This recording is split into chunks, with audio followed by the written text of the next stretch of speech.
The Giants have a formula for this Bay Bridge series. Clutch defense and great pitching equals 2 wins over the A's. Orange Friday saw the Giants go to the wire for a walk-off win in the 10th. Yesterday, the center of attention was on Tim Lincecum, and now the Giants have their East Bay rivals on the ropes. Today, the Giants go for a Bay Bridge sweep next.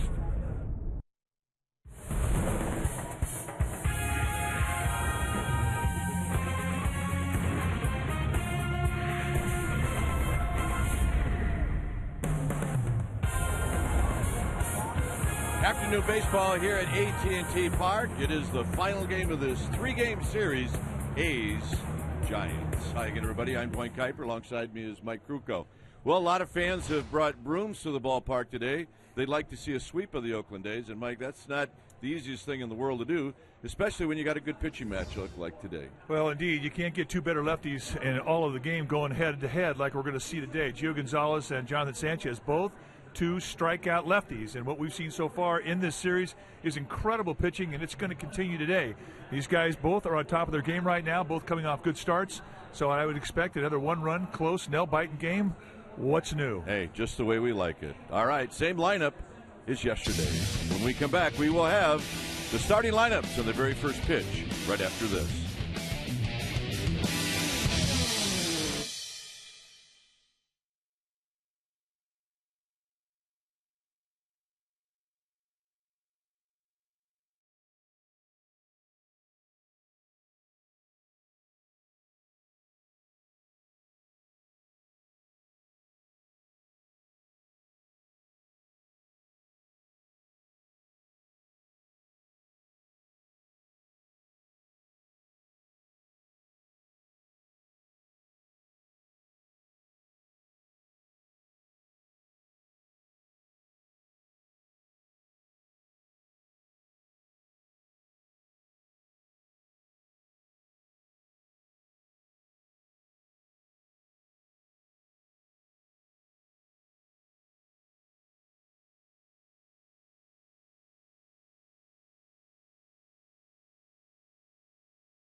Giants baseball on Comcast Sportsnet Bay Area is brought to you by AT&T and by Toyota.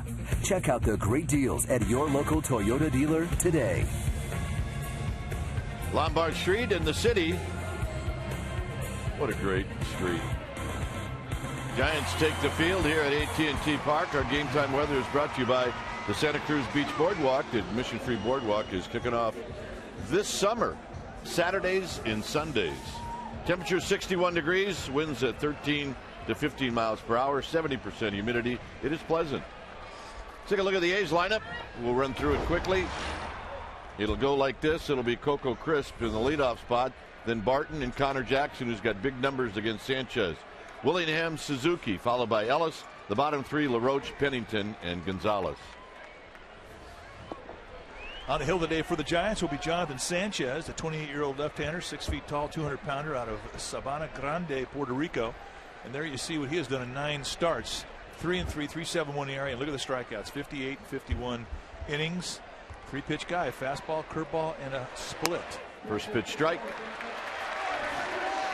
And with Jonathan Sanchez, you always look at what type of fastball command that he has. His last outing against Colorado, it was fantastic. It's the best command of the fastball he's had in a month. Swing and a miss, nothing in 2. And with both these pitchers today, you're going to see some strikeouts. Crisp 1 for 5 on Friday and then went 0 for 4 yesterday. And it's a 3-pitch see you later. 1 down in the first inning. And that's how this game gets started. The defense playing behind Jonathan Sanchez will set up this way. It'll be Burrell, Torres, and Ross. That's your outfield. Fontenot and Tejada will be on the left side of the infield. Sanchez and Huff on the right side. And Buster Posey back in the squat doing the catching.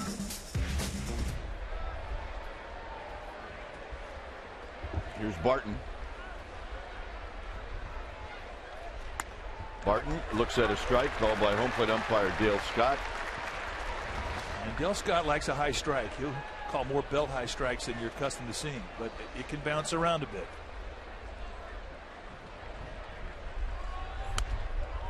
Just inside, you saw the note. Barton 1 for 7 in the series. He's 1 for 4 lifetime against Sanchez. The 1-1 pitch to Derek Barton, and he takes a strike. It's 1-2. He is the one hitter in this lineup that will take a lot of pitches. Well, that's what you want to see with the fastball, Jonathan Sanchez. That knee-high location, outside to lefties, inside to righties. That's his key. On the line to Sanchez, Freddie that is, and he puts it away. 2 down.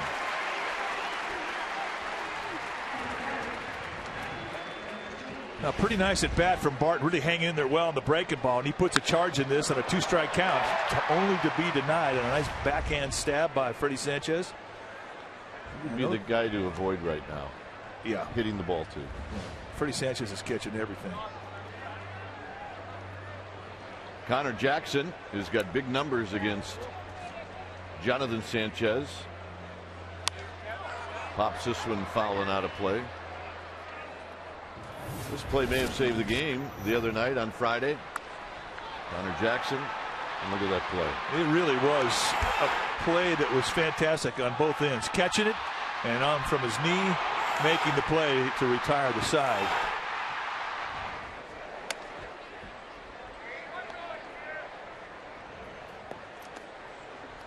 One ball and 1 strike just underway here at AT Park, the final game of this 3-game interleague series. Good swing and a foul straight back, 1-2.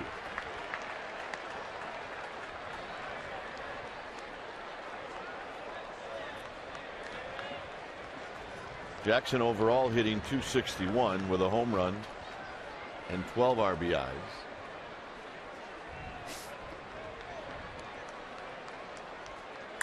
On the ground towards the hole, Tejada. It kicks off with Tejada's glove, and Jackson's going to be aboard, and that should be a base hit. No hesitation from Dave Bush, the official score today. Base hit all the way. Take a look at our Toyota Ultramo. It's brought to you by your local Toyota dealer. Slides into it, which we have seen him do a lot. Just hit a little bit high on the thumb. If he pockets this, he 360s, and he'll have a chance to get Jackson. With the strong arm of Tejada, he doesn't need a lot of time to get a runner, even from third base. Here's Willingham. Willingham 2 for 3 lifetime against Sanchez.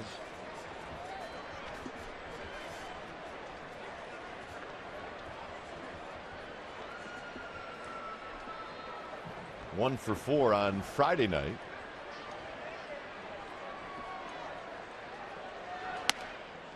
And a bit high. 1 ball and no strikes. Lindham's got some power. He's got 6 home runs, 25 RBIs.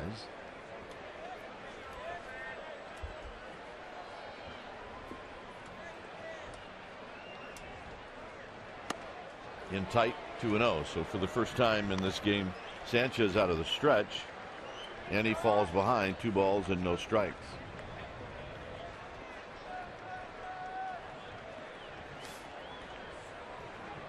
A's come in 2 games under 500, but they're just a game back of the Texas Rangers.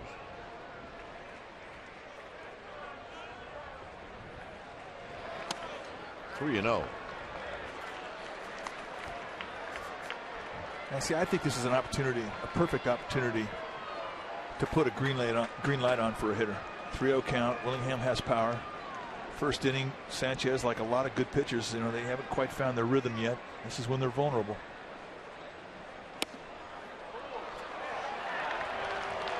And a 4-pitch walk.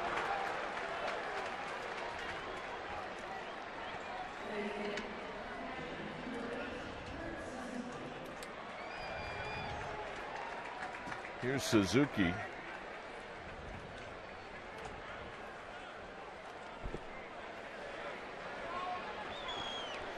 Suzuki hitting .246, 4 home runs, 13 RBIs. Went 0 for 4 on Friday. That was the game started by Ryan Vogelsong.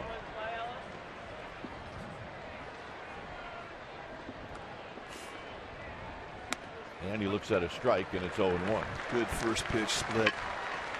That has really been a pitch this year that has gotten him out of a lot of jams.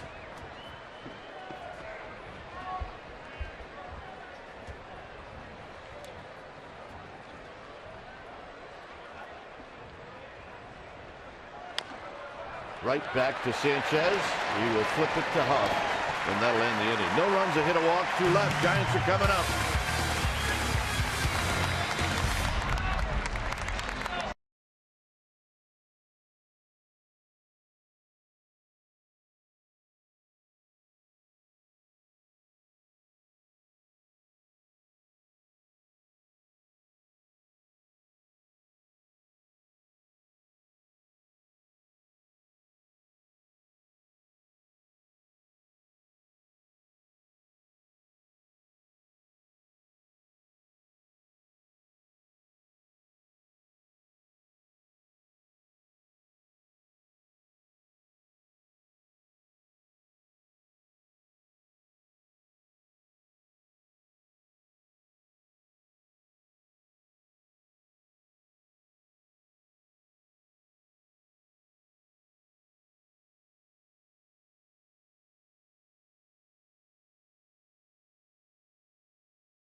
In the top of the first inning, now it's time for the Giants, and here's Bruce Bochy's lineup. It'll be Torres in the leadoff spot, followed by Freddie Sanchez, and then Buster Posey with a 10-game hitting streak. Burrow will be the cleanup hitter. Ross, Huff, and then Tejada. Fontenot is hitting 8th. Sanchez 9th. On the hill today for the Oakland Athletics will be the left-hander Gio Gonzalez, 6 feet tall, 205-pounder. And he is 25 years of age in his 3rd year at the big league level from Hialeah, Florida. And when you face Gonzalez, you are aware of 2 things. His fastball that'll go 90-94 and his curveball. His curveball, one of the better ones in the game. It's a strikeout pitch. He'll throw it any time. He also makes it a changeup just to stay in shape. And if you look at his numbers, pretty impressive what he has done with the strikeout. 48 strikeouts in 50 2/3 against 21 walks. And doesn't give a lot of hits. The league's only hit 209 against him. Lifetime against the Giants 1-2. So the first pitch for Gonzalez is fouled out of play. Torres not waiting around, and it's 0-1. Now, because of the curveball that Gonzalez has, I mean, a lot of guys try and beat him early in the count. They do not want to get down the count into a 2-strike hole against him. Like that. cut 94. Take away that inside strike, and in 2 pitches, he's established a fastball on both sides of the plate.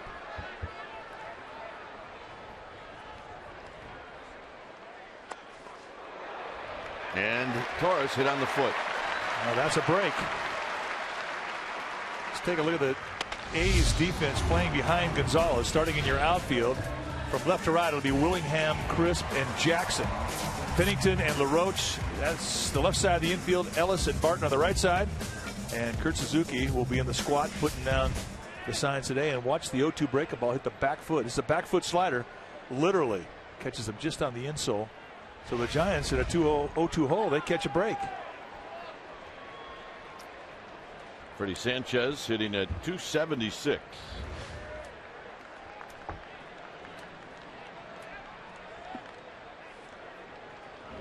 Torres with 3 steals on the season. He hasn't been caught.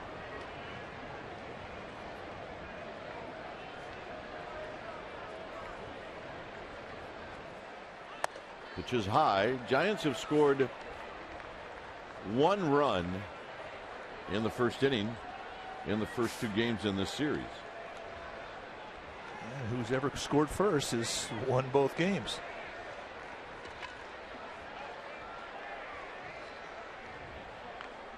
I just got picked off.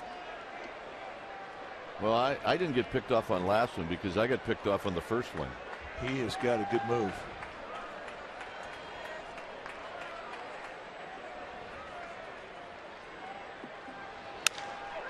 And a fair ball down the left field line. Torres is on the move and rolls over the bullpen mound, and they're going to wave in Andres Torres. And we have a play, and it is not in time. 1-0 Giants. It's remarkable, the margin of error that Tim Flannery will flirt with, knowing full well that this is a momentum breaker or a momentum builder. Has zero hesitation as he sends Andres Torres. And we're going to make it our forward right choice. Freddie Sanchez rakes it just inside the fair line, and it goes down in the corner. And there you see Flannery, no hesitation. And Andres Torres coming right in to score. And that's a quick 1-0, just like the previous 2 days. The Giants drop first blood. Here's Buster Posey.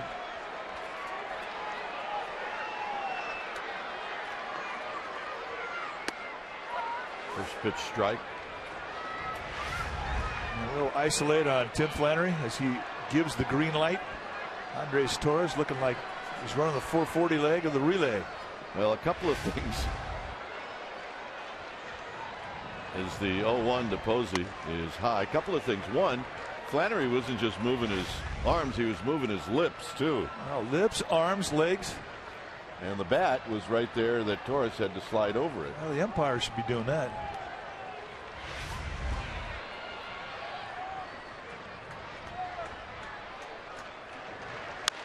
On the ground to the right side. And it'll be Barton who will go to the bag, and Posey, well, he moves Sanchez to third. Tim Flannery barking, yelling, waving, and a beautiful slide to avoid the tag from Freddie Sanchez. Ball right past Andy LaRoche. And if it's fair, it's a fair line. If it's foul, it's a foul line. That's our new rule. Hey, we'll be in Milwaukee on Friday. We'll call the commissioner. Here's Burrell. Burrell hitting .230 with 11 RBIs. He's got 5 home runs. Rough night last night, but said he got a good night's sleep and he's ready to roll. Man, I don't think he was picking up Brett Anderson, and you know, you strike out 3 times against the guy, and you'll definitely think about it. Burrell fouls it back. He does have 2 base hits and 4 at bats lifetime, 1 a double, 1 a home run against Gonzalez. Infield is in.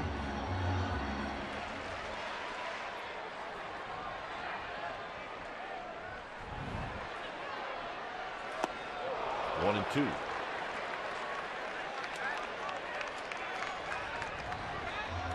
Cody Ross in the on-deck circle.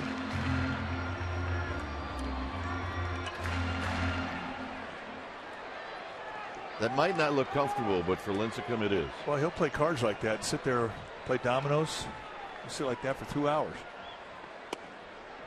2-2 to Burrow.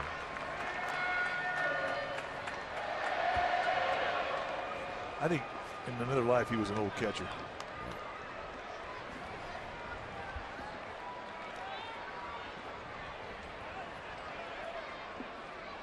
Got him. Well, Gonzalez with a runner at third and less than 2 outs, pitching for that strikeout and gets it. It was the first pitch that Burrow fouled back. I think that's the one he would like to have back.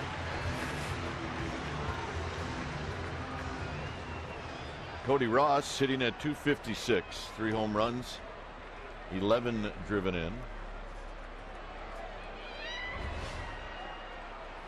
1 for 3 yesterday with an RBI.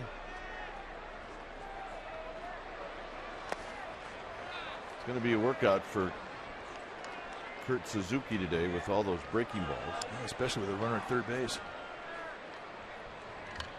I mean, a lot of the times when Gonzalez throws that breaking ball, it'll get swung at it, but it won't reach the catcher. It's how big it is, how sharp breaking it is. So the pressure is on the guy behind the plate with all the equipment on. Like that. And it's up to Freddie Sanchez to be ready. They called it a strike. Jerry Mules, first base umpire. All right, let's take a look. Did he go? Yeah. I can see what the umpire's thinking. They're never wrong when they get out there past the front foot. I can see what Ross is thinking. If I'm a hitter, I'm ticked off. 1 ball and 1 strike.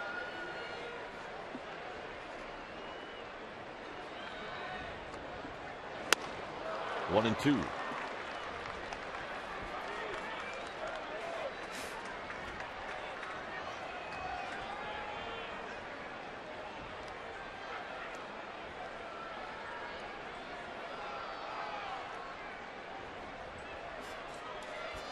At third, Sanchez.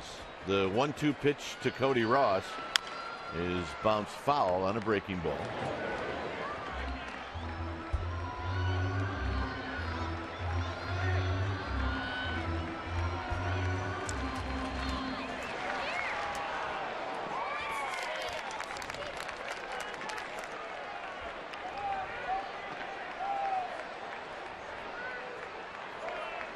Another 1-2 pitch to Cody Ross, and Ross bounces it off his foot as he comes limping out of the box. I'll tell you what, the number of breaking balls that Anderson threw last night and the number of breaking balls the Giants are going to see today, they're going to be sick of seeing curveballs from lefties. No, I agree with you. Plus, you're talking about two of the best breaking balls from lefties in the entire world of Major League Baseball. Right off the toe.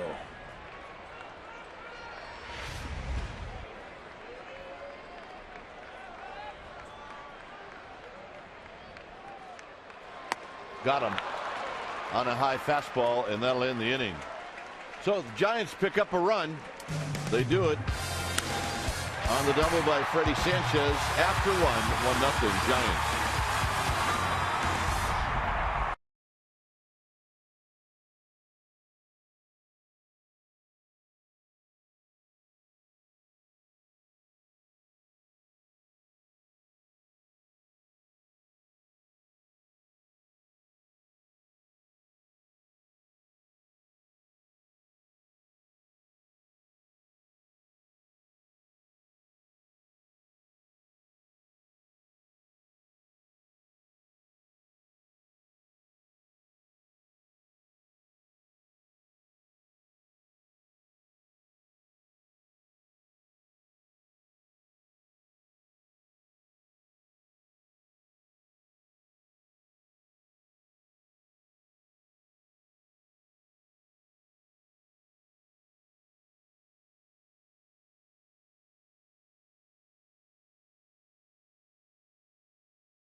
Giants 1, A's nothing.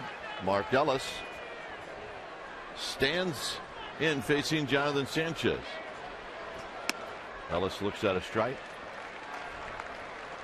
Ellis hitting .210 with 12 RBIs. That looks like a pretty good time. Yeah. Look out. That's a good bat throw right there. Wow. Yep. I cannot believe how many times we've seen that this year. It's almost like it's happening once a day. And so far, nobody has been hurt. Thankfully. But you're right, that was Olympian. As far as the bat throw, if it was an Olympic event, that'd be a medal winner. That was a good one.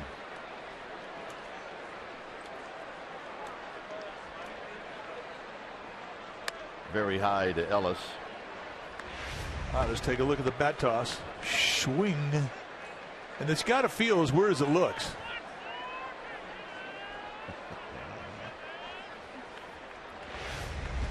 Your gloves and your pine tars lying to you.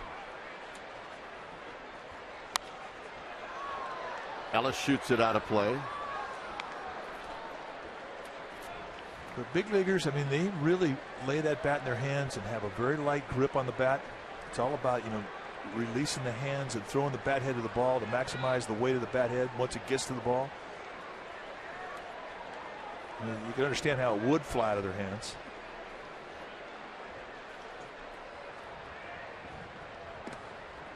Two and two on the pitch in the dirt. Well, the Giants unveiled plans to create a World Champions Walk in recognition of their 52-year journey that led to their first World Series championship here in San Francisco. And the tribute will encircle all four plazas of AT Park and will feature granite markers depicting epic moments from throughout the years in San Francisco.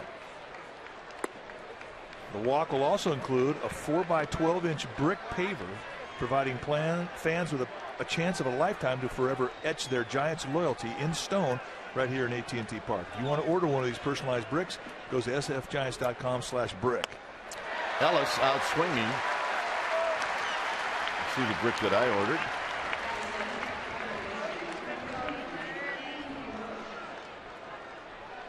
And then the brick that Mike ordered. Mike actually grabbed some pine meat, but there's too many words. Yeah, they blew me off. But they're very cool. Yeah, they're going to be here forever around the four corners of this great ballpark. And you have an opportunity to have your brick with your name or your family's name or your saying or whatever you want to put on it. It's very cool. Celebrate 2010.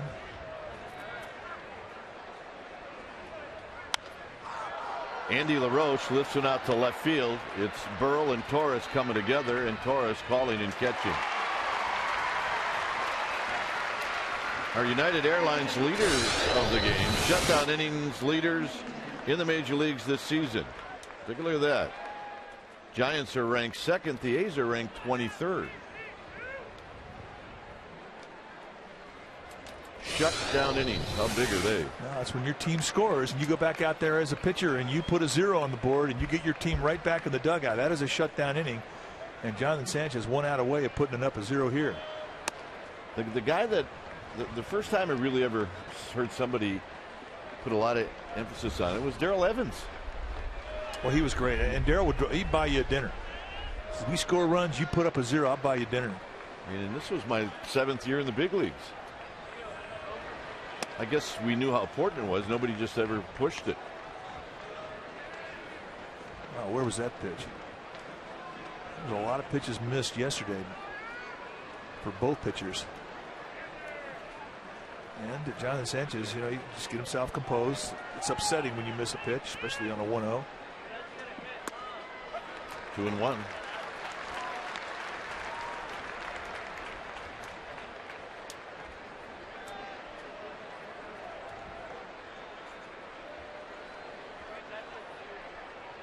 Swing and a miss. 2-2. Boy, good split.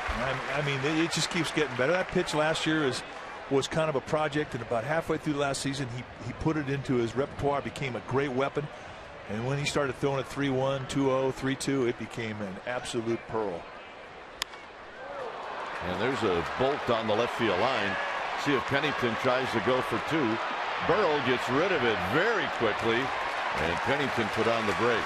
Now, if you watch Pat Burrow every day, now he has average speed, so he doesn't get to balls as quickly as some guys. But when he gets to it, for a big man at 6'4", he has very compact footwork and great fundamentals.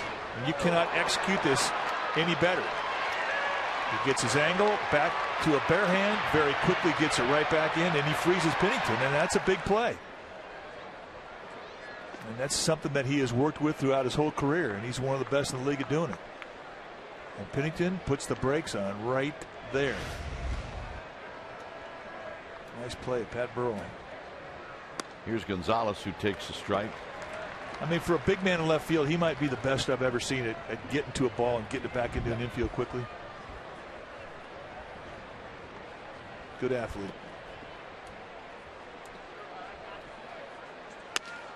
0-2.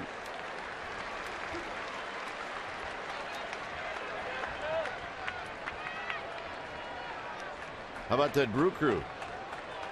Final? Yep. No swing. 1-2. The Brewers swept the Colorado Rockies by winning this afternoon 3-1.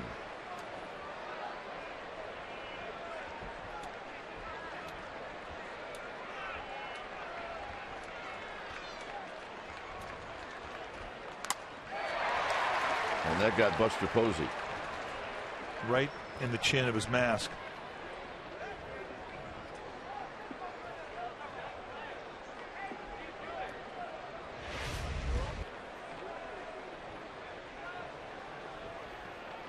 Oh.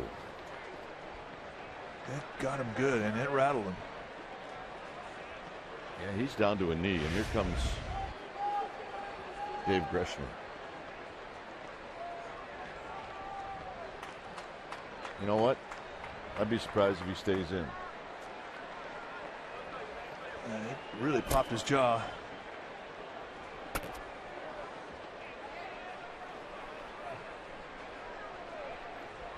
I mean, he really has been taking a beating, and in his last road trip, he took several to the head.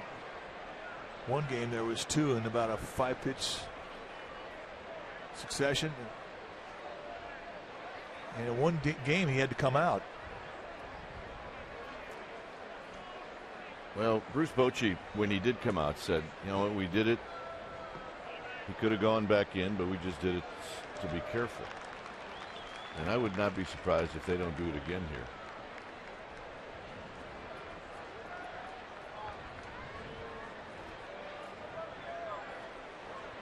He's not shaking this one off. Maybe more about his jaw than it is just getting rattled.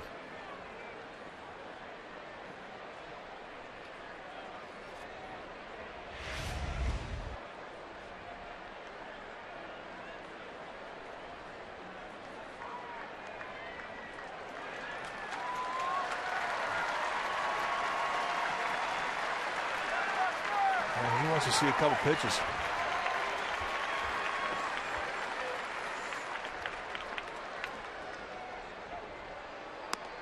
And there's not a thing you can do about it. I mean, there's not way you have your helmet on, you got all your gear on. A guy, it's a foul ball, it goes away from your glove. You can't react to it. You just have to wear it. And you just hope you don't get another one. And it was solid. That ball just dropped straight down.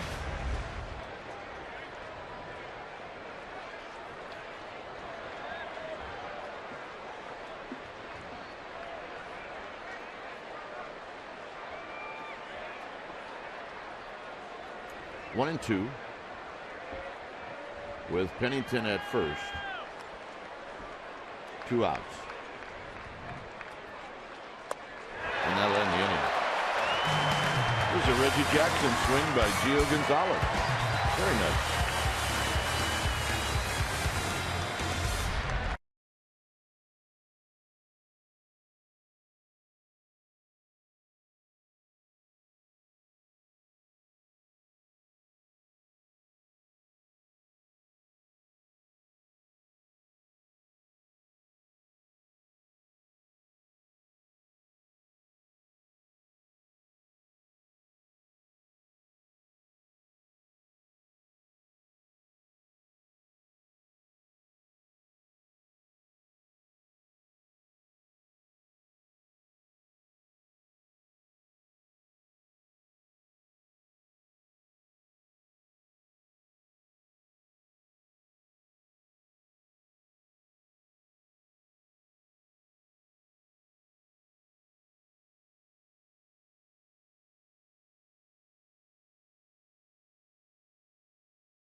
Good news for fans on Pablo Sandoval. He could be back playing with the Giants as soon as 2 weeks. That's coming from manager Bruce Bochy. Pablo's been taking grounders, throwing over to first. And gentlemen, he's loosely gripping a fungo bat and swinging from the left and the right side. I spoke to Pablo today. He has about 1.5 inch scar on that hand.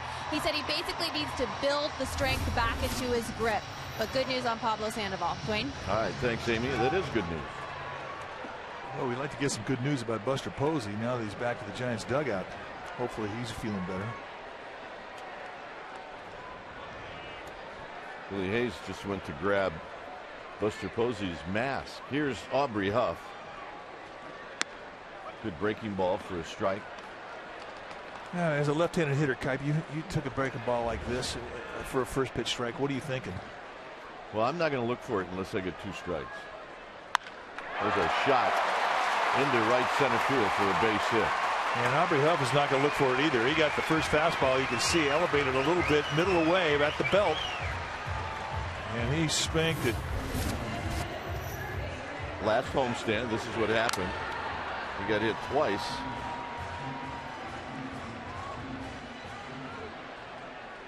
A little dazed and again really pointing to that jaw.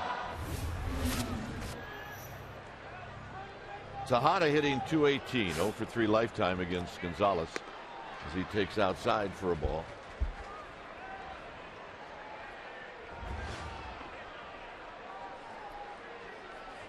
Tejada's had 1 hit in the series. Not a lot of hitting in this series. This is lifted out to Coco Crisp in right center field. Tejada's retired, 1 out. And that'll bring up Fontenot.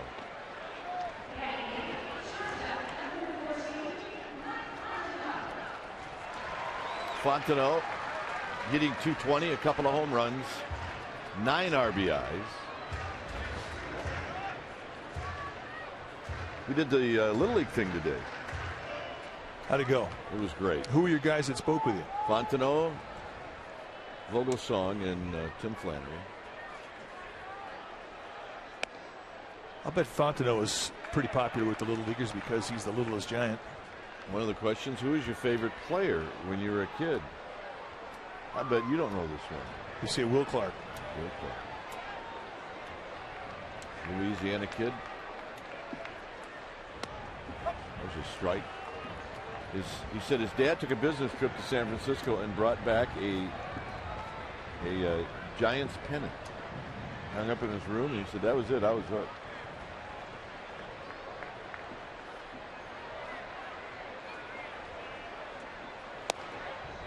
You know, we talked about Gio Gonzalez coming into this game.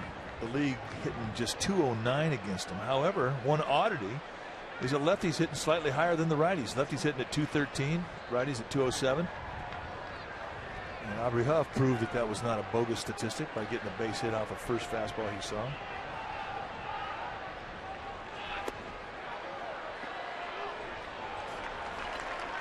This was some of what went on. Good questions. The kids were fantastic. And all 3 guys, Fontenot, Vogelsong, and Flannery, were fantastic. Out of play, it's 3-2. Yeah, this group of Giants is really an articulate group. And the thing that, when you go to a Little League day, and there's been 3 of them this year, when you go there, you are so impressed with how humble the athletes and the coaches are.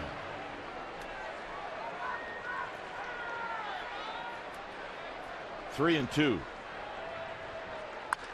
Out of play. And it really is inspiring to the kids when they get to see just how normal the players are. And in Mike Fontenot's case, how small he is. And if you're one of the little guys on the team in Little League and you see Mike Fontenot, you're thinking, you know what, I could go there too. The Mike Fontenot story is a great story. Out of play. High school, went to LSU, one of the really great college baseball programs in the country. Signed with the Cubs, got to the big leagues, and now he's here with the team that he rooted for as a kid. I think there's a lot of kids in Louisiana and Mississippi that are Giants fans because of Will Clark. I do too. Will from New Orleans.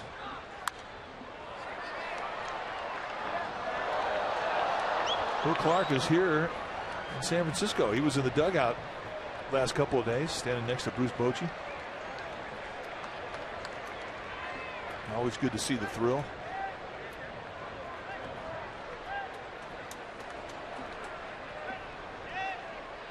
This is a good battle.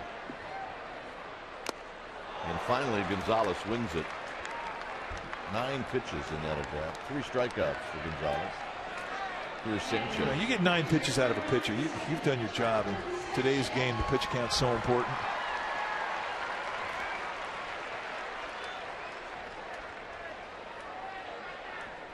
Fontenot also told a story about, remember the day he went from the Cubs clubhouse to the Giants clubhouse? When he was traded? He got a base hit the day before to beat the Giants off of Guillermo Mota. So he walked in, he said, Pablo Sandoval gave him a big hug, like, welcome aboard, you know, the Pablo hug. He said, Mota hit him so hard in the arm, it still hurts. Ellis to Pennington to end the inning after 2, 1-0 Giants.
All-Star Teacher Program presented by Provident Credit Union. Winning teacher receives $20,000 for his or her school.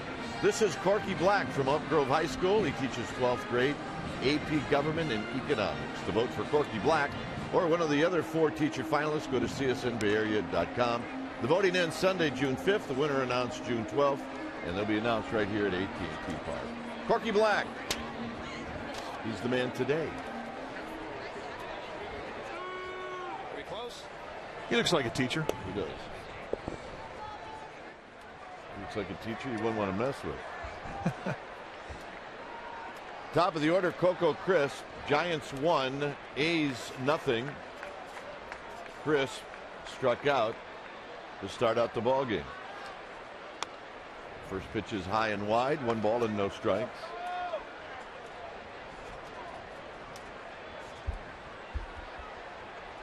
Sanchez with 3 strikeouts, a walk. He's allowed 2 hits. There's a high strike.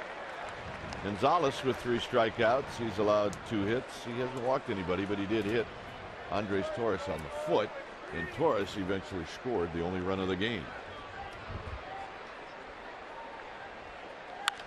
On the ground, tough hop for Fontenot, but he stays with it, and he throws him out. Giants baseball on Comcast Sportsnet Bay Area is brought to you by Del Webb. See why Del Webb Active Adult Living is such a big hit in Northern California. Visit DelWebb.com.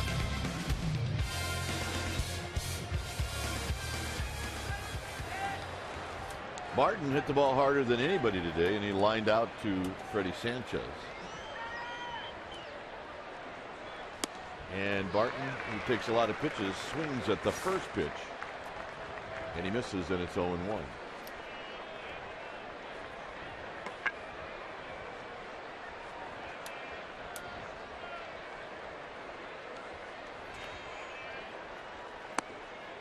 Down low.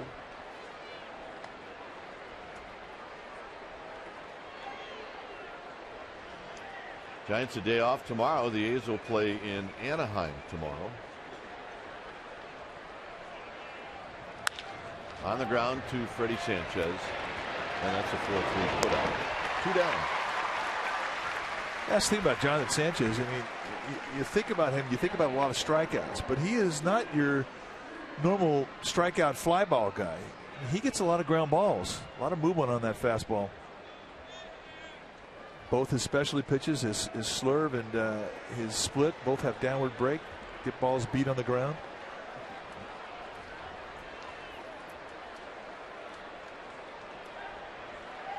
Connor Jackson with an infield hit in the first inning.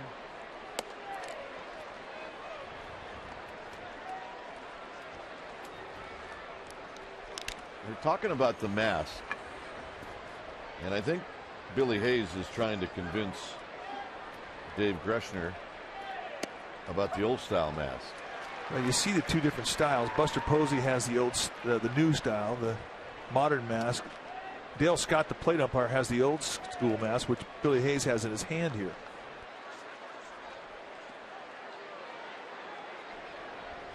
Here's the 1-1 to Connor Jackson, and he lifts this one out to left center field, but within reach of Andres Torres, and that'll end the inning. 1-2-3 inning here in the third. It remains 1-0 Giants.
Going to be in Arizona. The Giants urge their fans to cast their votes for all Giants players listed on the 2011 All-Star ballot. You can vote online at sfgiants.com, through their mobile devices at sfgiants.com/digdug, and via paper ballots. Here's Torres. Gonzalez to Torres, and he takes down low. Torres hit on his foot in the first inning, and he eventually scored.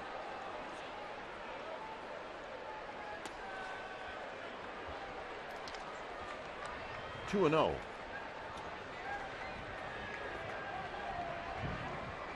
That's an old school mask.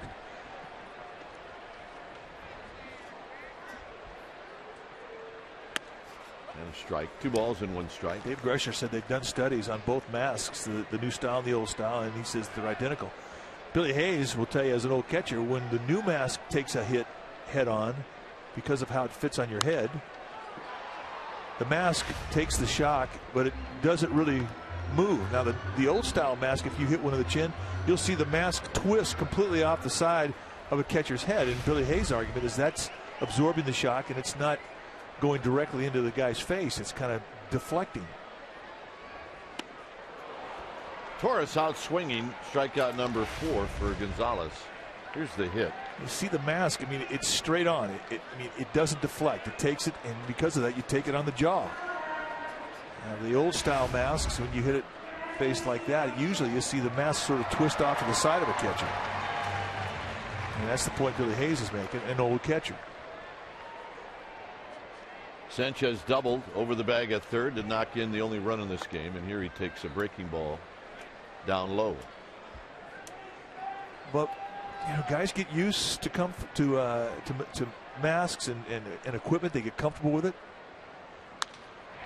Out to right field and coming in.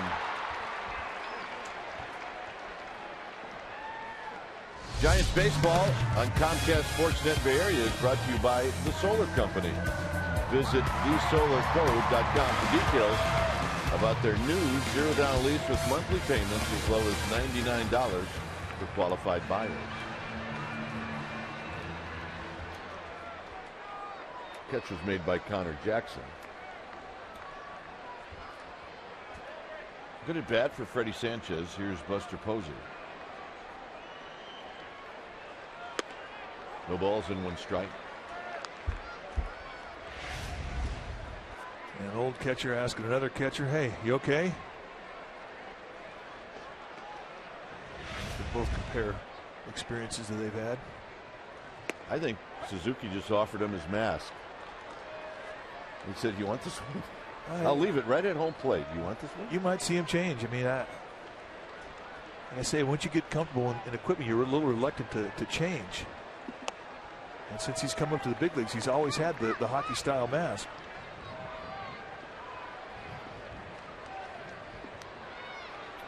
Posey bounced out to the first baseman, Barton.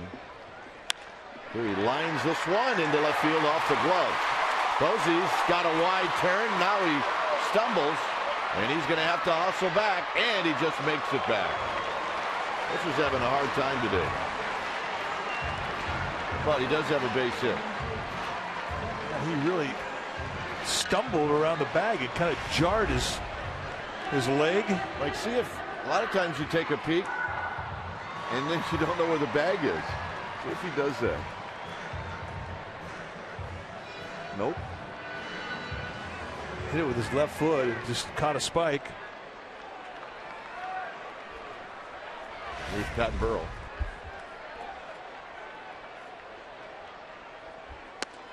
I know one thing. He came up smiling, and that's a good sign. You have to be able to laugh at yourself in this game.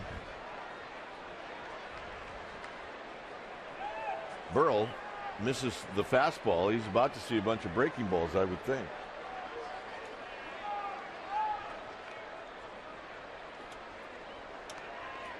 White Sox are leading the Dodgers 6-3 in the 7th inning. That game being played in Chicago.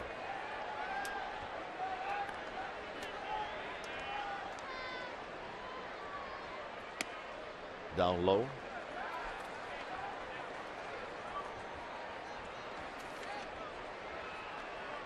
Take a look at the hitting streaks. Posey with 11.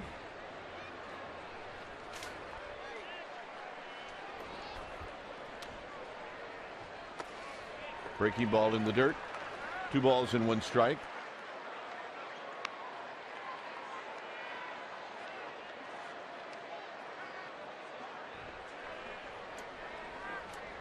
Two balls and 1 strike. Kayak in the Cove. Great tradition here. On the ground, past Pennington. And it rolls. And Burrow's going to go for 2. And he's going to make it as Posey goes to third. That one felt pretty good. That ball was scorched. And Pennington, who has a great set of hands, just got handcuffed on this top spin one hopper. Just to the left of Pennington, and he had none chance.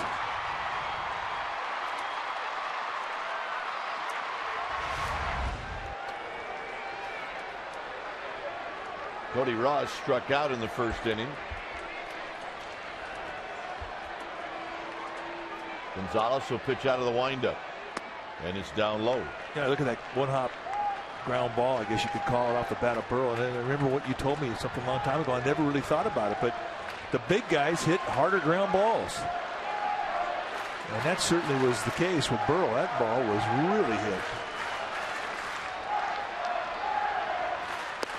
2-0.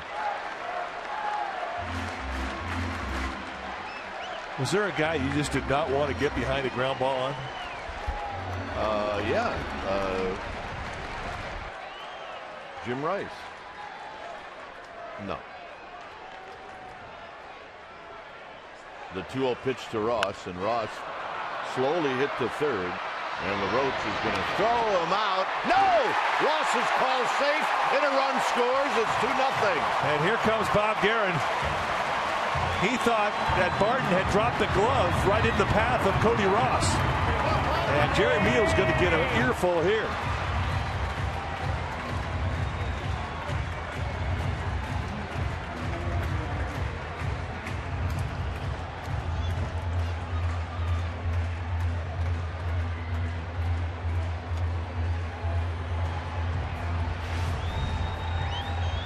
Ball goes up. Barton drops the glove right in the path, and the Giants catch a break. Yep. He was out. Looked like he tagged him in the chest right before Cody Ross's leg hit the bag. Very close play. Bang, bang. And you can see why Meals made the call. And Gio Gonzalez walking off the field. He can't believe it. Bob Guerin might have to get tossed in this one. You know what? He should get tossed.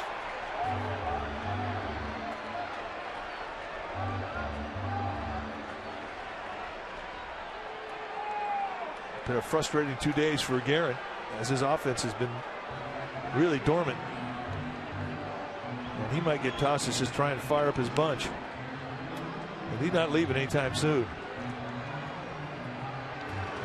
Well, Bob Guerin already knows that this call is not going to be changed, so he's going to stay out there just to back his team, his player. And it probably wouldn't hurt to throw your hat down a few times.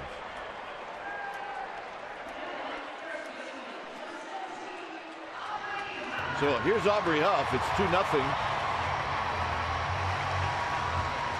in favor of the Giants.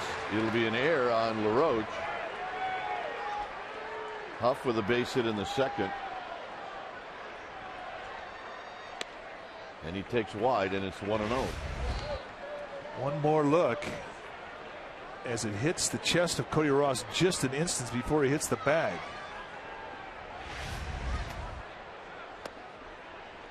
So if you're the Giants, take advantage of it. You get a break, make it hurt. Absolutely.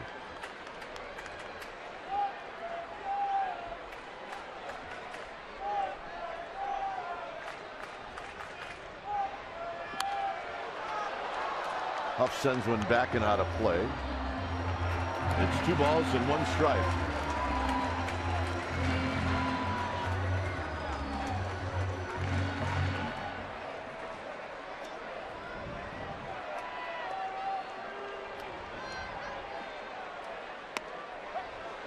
Two and 2. You don't have to swing at that one until now. 2 balls, 2 strikes. It was nasty. I think that thing started behind Huff. Yeah, that's the Jeremy Affeld curveball.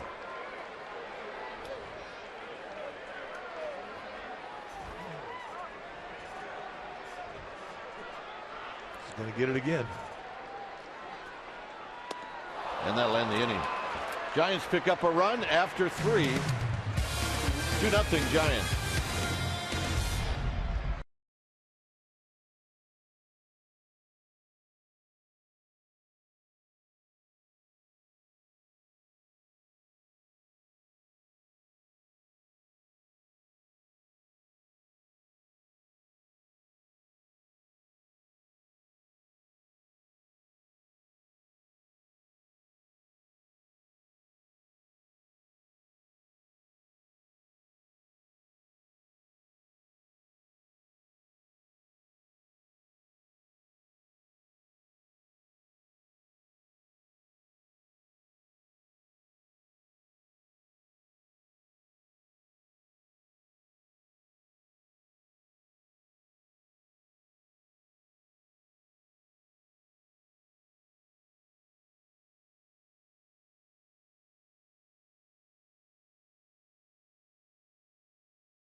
AT&T, named the 3 Giants pitchers to throw shutouts in the Bay Bridge series.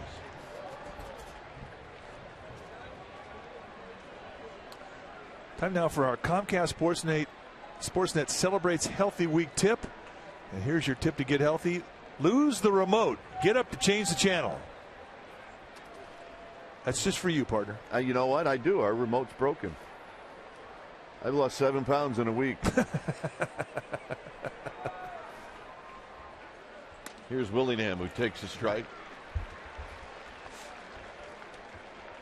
You moan and groan every time you get up to change the channel, but it's amazing. Well, it's like walking 5 miles. Each night you sit down to watch TV.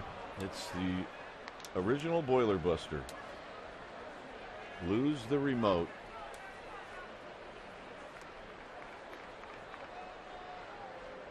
Willingham drew a walk in the first. Here he shoots one foul down the left field line. I assume there's more of those coming the rest of the year? There's only 49 left to read. And am I going to be referenced to each and every one of them? I think I might just do the remote one every time.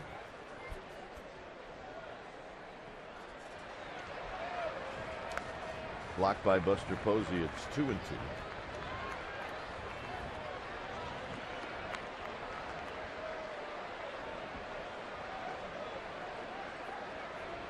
On deck is Kurt Suzuki.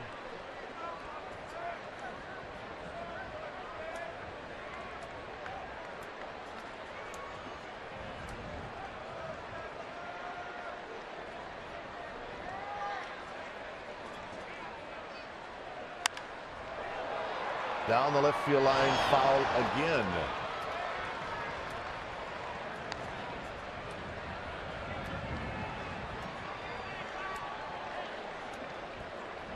Yeah, the old left-hander made a nice play. It's not the first time he's had, and he's not a left-hander. Oh, he's acting like one, but he's not. 2-2 to Willingham. And now a full count.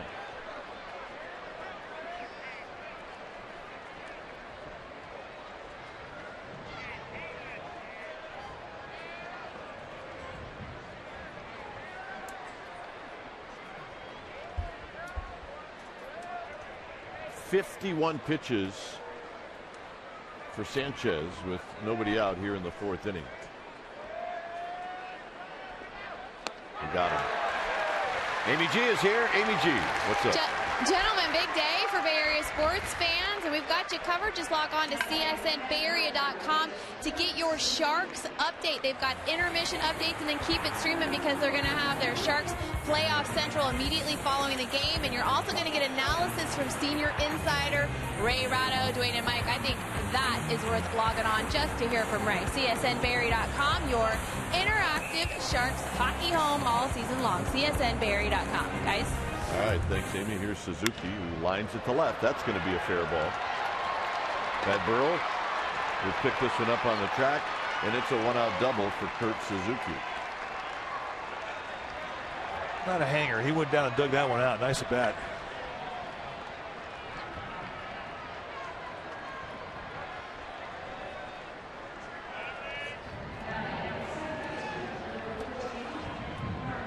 Ellis struck out in the second, a long at bat between Ellis and Jonathan Sanchez.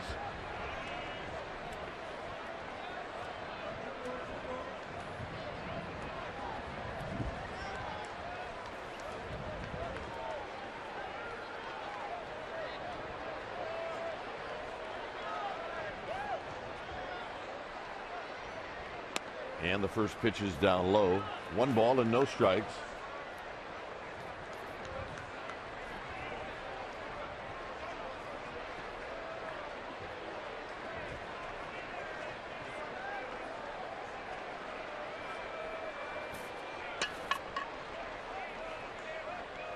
Very high, 2-0. One thing we've seen here the last 2 starts with Jonathan Sanchez is better fastball command. He's throwing the ball to that inside corner down around the knees to the right-handed hitters. something he really couldn't do very consistently in the previous 4 starts. And he made some adjustments in his motion. So when he was coming set, he had a little lean. Once he lifted his leg, he'd have a little lean towards home plate. So what he did to correct it was think when you lift the leg, remain upright and then start your motion home. It allows him just a little more time to get his arm up in position so that when he plants his stride step towards his target, he's in a good high position. And he says, and that has got him on top of his pitches and given him the ability to lower his sights and have command around the knees. Cody Ross tracking down this fly ball, 2 out. And here's Andy LaRoche.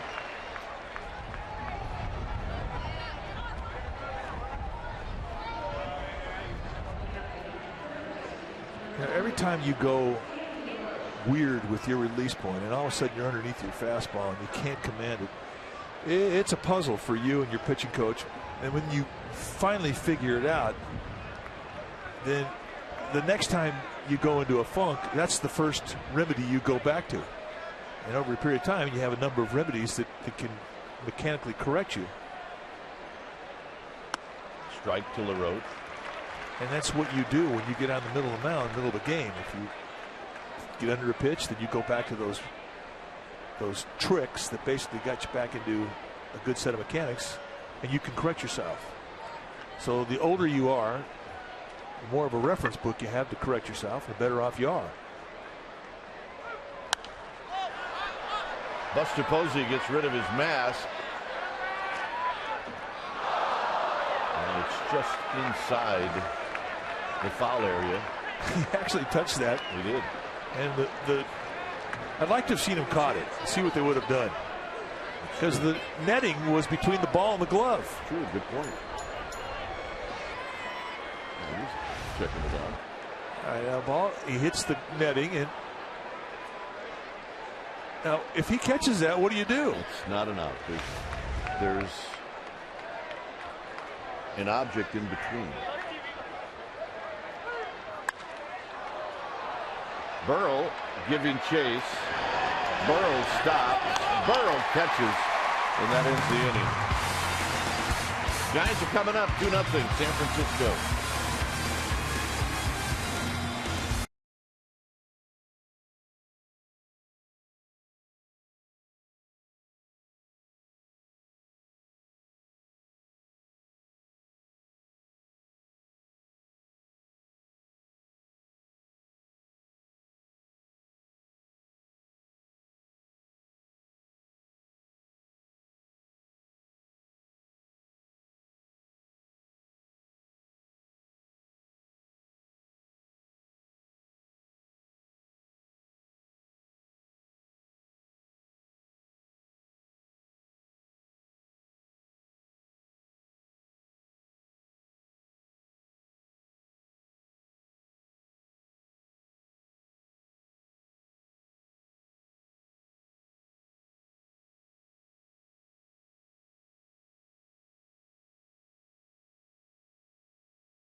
Telecast is presented by authority of the San Francisco Giants and may not be reproduced or retransmitted in any form, and the accounts and descriptions of this game may not be disseminated without the express written consent of San Francisco Baseball Associates, LP.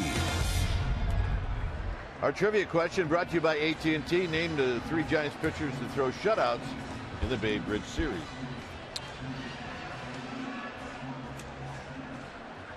Jerome Williams, Good. Matt Cain, and Tim Lincecum has done it twice. All right. Here's Tejada. Tejada hit a fly ball to center field in the second. And he looks at a strike, and it's 0-1.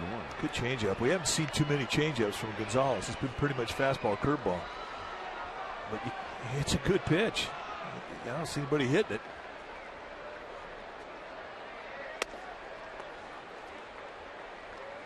But that's what happens when a guy has a curveball as good as Gonzalez. And that's what you're thinking about when you get in the batter's box. You're not thinking about the changeup.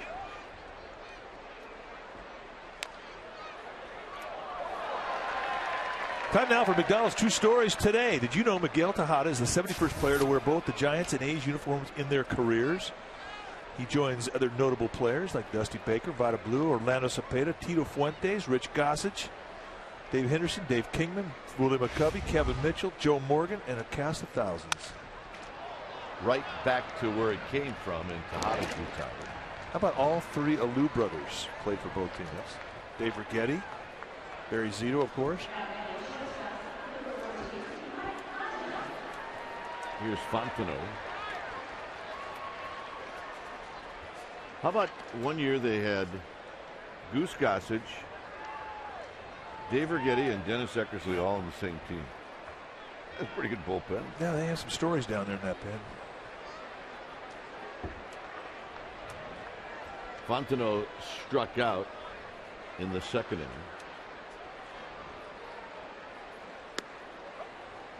And he takes that breaking ball for a strike, and it's 0-1.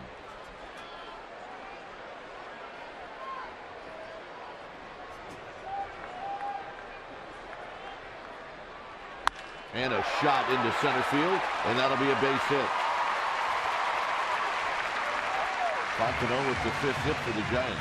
That's the old saying, you pitch the tall guys up and the little guys down. He got a nice fastball above the belt. And look at the way he defends the high fastball. Not much stride, but that is right to his wheelhouse.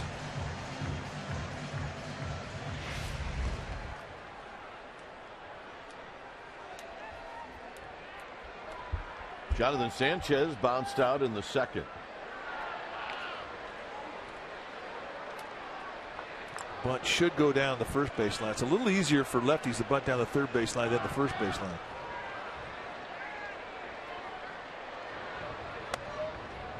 Sanchez wisely takes that pitch. It was high. Well, and the way that Andy LaRoche is really jamming the third baseline, if you're Jonathan Sanchez, you got to think about slap bunt, the slug bunt, Butcher Boy. Oh, just waited out. Those two last pitches by Gonzalez were not even close.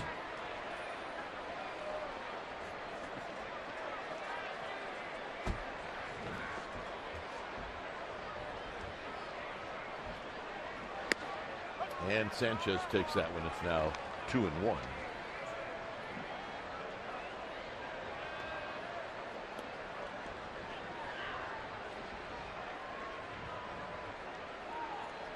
Fontenot at first with one down. 4th inning. And a ground ball into left field, a base hit. Fontenot took a wide turn.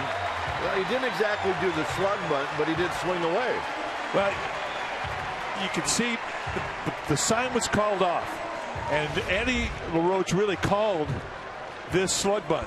Once he shows bunt, then he brings it back, and all he's got to try and do is just get a ground ball past LaRoche, and you cannot execute any better than that. That is great back control, and totally taking advantage of an aggressive defense.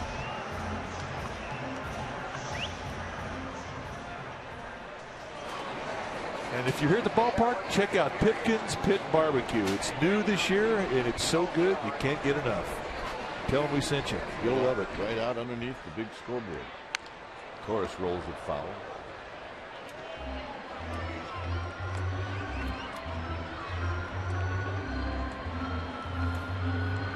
Yeah, take a walk out there. Check it out. And you will not be disappointed. The ribs are out of this world.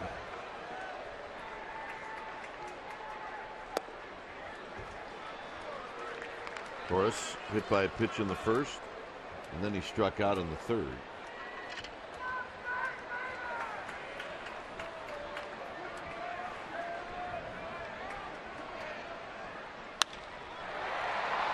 playable for Connor Jackson. Fontenot's going to tag, and he will make it on the slide.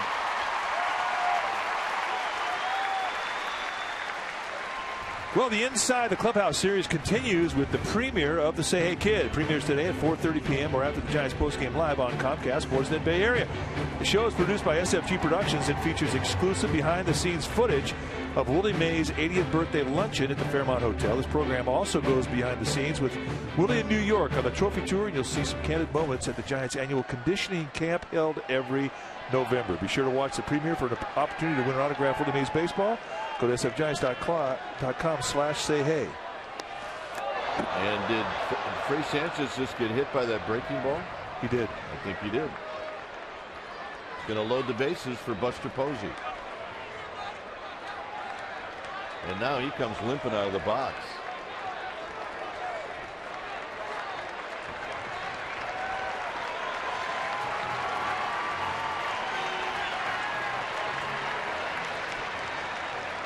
You know what Bruce Bochy's telling these guys? You got a day off tomorrow. That's exactly what he's telling them. Get through today. He caught him just on the right ankle as he collapsed on it. It's called a back foot slider. And 2 times today, Gio Gonzalez has literally hit the back foot. He got Andres Torres in the first inning, and it cost him a run. Here he gets Freddie Sanchez, and this really sets up an opportunity for the Giants to put some distance between themselves and the A's. And they got the right guy up there. He's been the hot hand the last 2 weeks.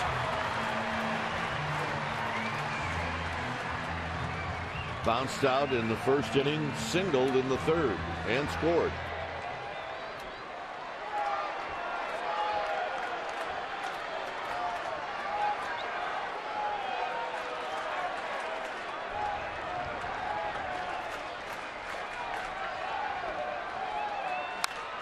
Fouled.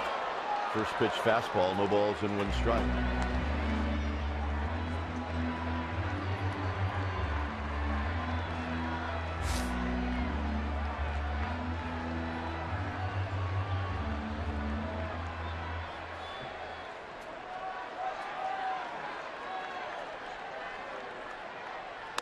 In tight.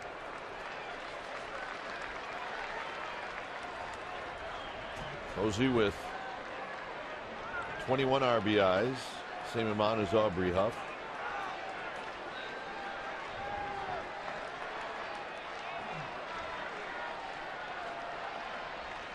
Up the middle. Pennington will throw him out to end the inning. Giants leave him loaded. We'll head to the 5th. 2-0 San Francisco.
Around baseball, who's got the most wins versus the A's since 2007? Well, the King, Felix Hernandez up in Seattle. He's 10-2. Joe Saunders 10-4.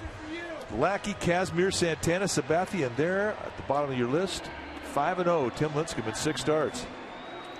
And yesterday, Tim Lincecum, second time he shut out the A's, was absolutely brilliant. 3-hit, complete game shutout, 133 pitch. And as he wore on in the day, he got better. And his last inning, he had 2 strikeouts. One, the payoff pitch was 94. The other one was 96-mile-an-hour fastballs. A remarkable day for Tim Lincecum. And a good day today. You can sit back and enjoy what accomplishments you had from the day before. Here's Pennington. And a strike. I always found that you were most fun to be around the next day. Yeah, that's a special day for a starting pitcher when you have a win the night before or day before. Swing and a foul, I believe. It's 0-2, and then the day after was good, but then after that it got weird. Yeah, well. And then heaven forbid you talk to you like the day of. It was like, I don't think so. I make no apologies.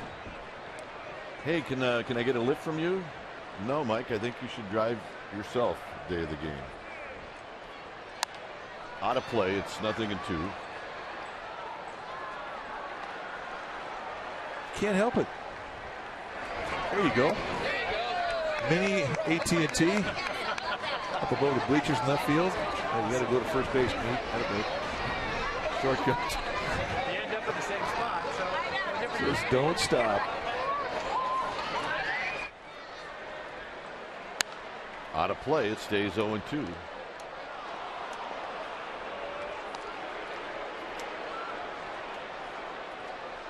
Oh, yeah.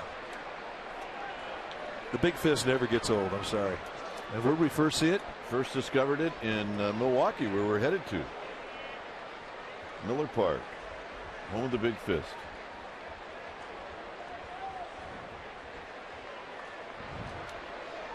What was fun about that was we saw it, we laughed about it, we showed it, and within about 20 minutes we each had one. You went out and bought 2. We had to have it. There are certain things you go to the ballpark that you have to have. And that was one of them. And thanks to Mike Murphy, who ended up packing it for us with his stuff.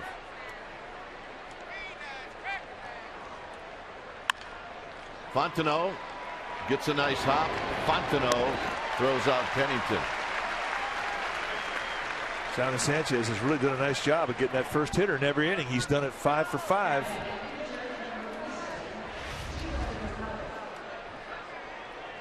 Let's see the big fist one more time. They come out of the pack. Oh, yeah. Nope, it's not going to. Told you. See, you got bad information. Sorry.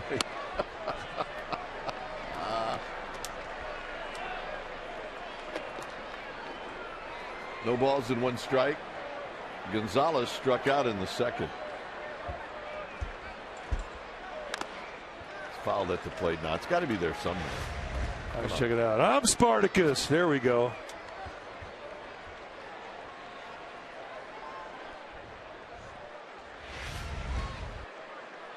Yep, that one's broke in, I might add.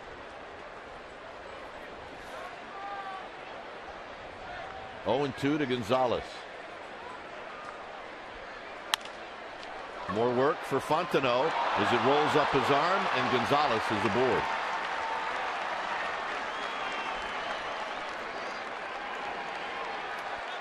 Hop coming.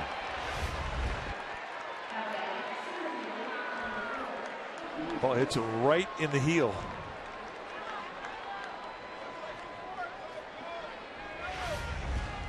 So now Jonathan Sanchez is going to be asked to pitch through an error. Coco Chris struck out and he bounced out. 32nd error on the year for the Giants.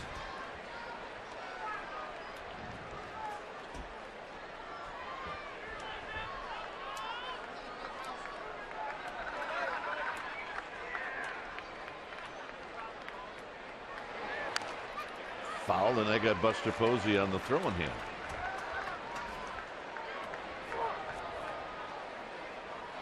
You watch catchers, and when they take a ding, they all come back and they all get in the squat. It's almost like it's all going to go away and feel better once they get in the squat. Goes up and hits him right in the thigh, and maybe caught a piece of his hand, his elbow.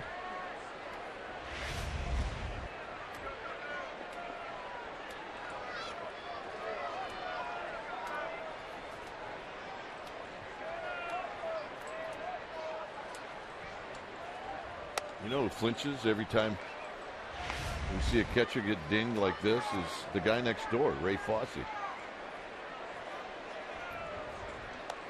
You know, you're right, and I think old catchers do feel the pain as they watch. There's Ray with your brother, Glenn Kuiper. Ray, just there, Ray telling Glenn how tough that position is to play and how tough the players are that play it and why he can't take a step without hurting. And Glenn's going, okay. I feel you. 1-2. But you shake Ray Fosse's hand, and he did not have too many fingers that are straight. Well, you know, he's kind of what an old catcher's supposed to look like. Kind of gnarled up and beat up, and knees are sore and cranky, but you still wouldn't want to have to fight him in an alleyway. 2-2.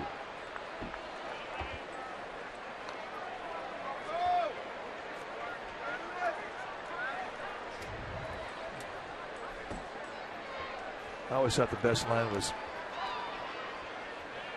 shaking hands with the catchers like shaking hands with a bag of peanuts. Joe Garagiola, an old catcher, was the one who came up with that line. Tejada can't get it. It's into left field, a base hit.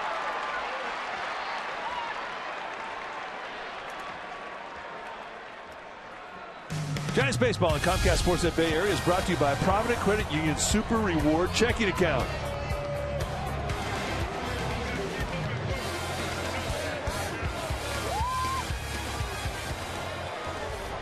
Barton is lined out to Sanchez at second, and he's bounced out to Freddie Sanchez at second.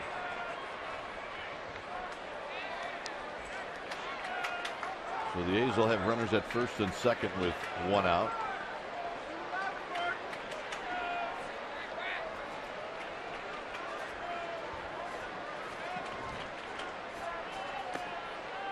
Down low, blocked by Buster Posey. 1 ball and no strikes.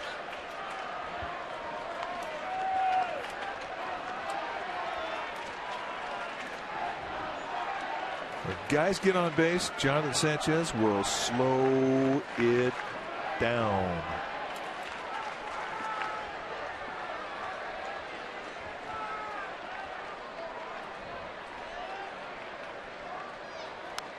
Foul back. Barton looked like he read that pitch quickly and had a nice swing. It's 1 ball and 1 strike.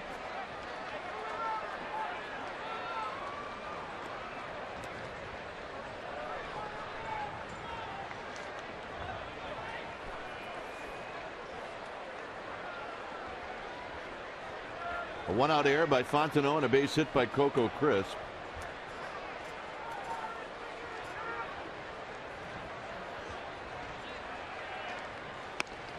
One and 2. Good split. You know, when you first learn that split too, I mean, you always come up with a breaking ball and a fastball, but then you learn the split or the changeup, and you know, you feel more comfortable as a left-handed pitcher throwing that split to a right-handed hitter. More comfortable throwing the breaking ball if you're a left-handed pitcher to a left-handed hitter. Then all of a sudden you learn you can throw that changeup to the left-handers as well. I mean, boy, pitch really becomes valuable. Barton takes a close fastball. It's 2-2.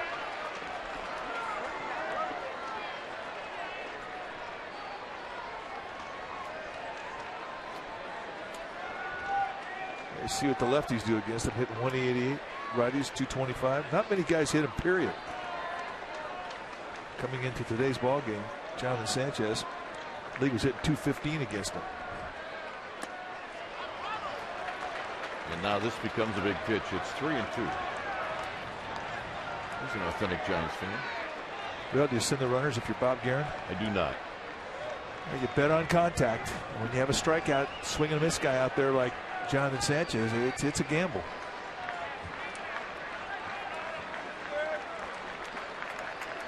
Don't have any speed really with Gio Gonzalez, the pitcher, at second.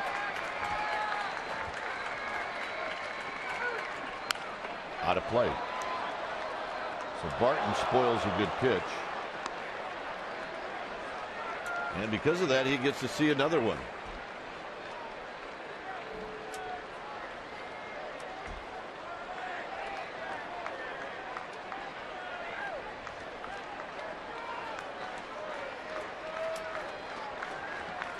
Three and two with Gonzalez, the pitcher, at second. Crisp is the base runner at first. Sanchez gets the sign from Buster Posey. On the ground, it could be a pair. 4, 6, 3. And that'll end the inning.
Are well aware that Buster Posey and his wife are expecting twins in just a few months.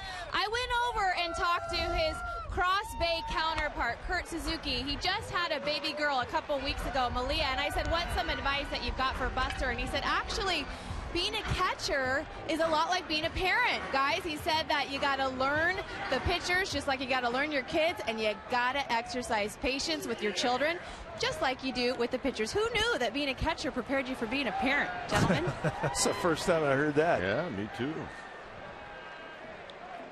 Amy gets this stuff, you know what? It's amazing. Here's Burrell, who takes down low. Burrell doubled in the third inning.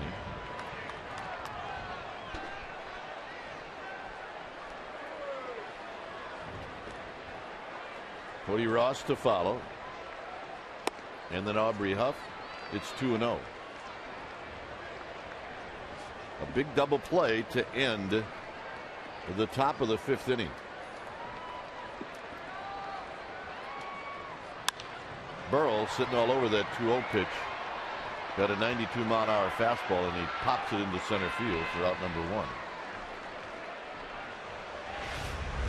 This was a double play. Well, it made to order, and we talk again about the ground balls that Jonathan Sanchez is able to get. And here he comes up with it in the 3-2 pitch. And you talked about that being a big pitch guy. You can't get a better result than this. Turned nicely, and you see our Ultra Bowl. And yes, Aubrey Huff did stay in contact with the bag. Ross is 0 for 2, struck out and reached on an error. And here he takes wide. And on the appeal, Jerry Meals says, yep, you went around.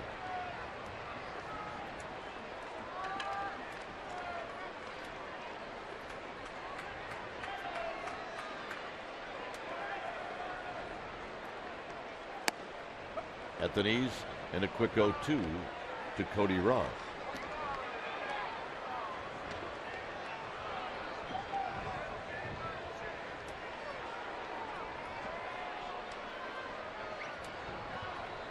Huff to follow. That's exactly where he wanted to put that back foot breaking ball.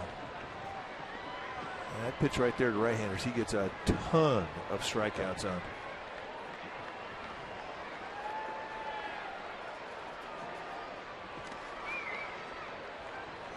Right back to it. I mean, it's his bread and butter.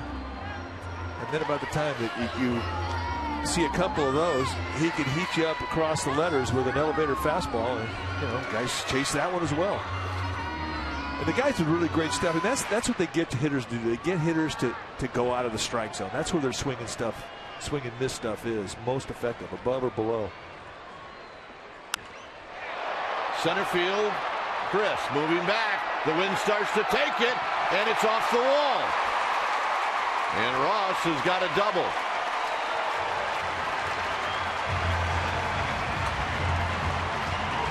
Well, we saw this similar type fight in game 1 of the series, and Mark Ellis hit one that just kept going. Here he gets a breaking ball and catches too much strike zone, and it just gets up in that wind that pushes out towards center field. And not even the speed of Coco Crisp can catch up to this one. And for Cody Ross, as you watch him take off, anticipating extra bags, as he heads to second, he comes in safe at second, safe and secure, and that's New York life. Huff is single and he struck out.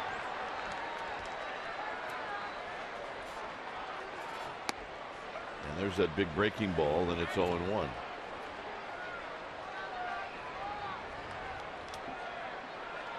Miguel Tejada to follow.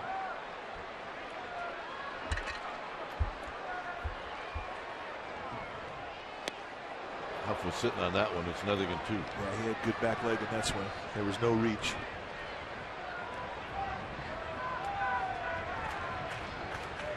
White Sox beat the Dodgers this afternoon in Chicago 3-1. So Chicago takes 2 out of 3 in that series.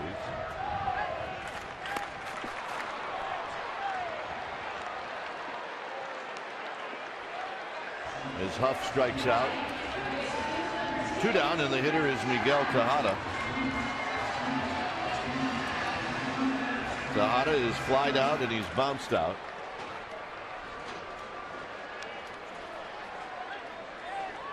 Six strikeouts now for Gonzalez.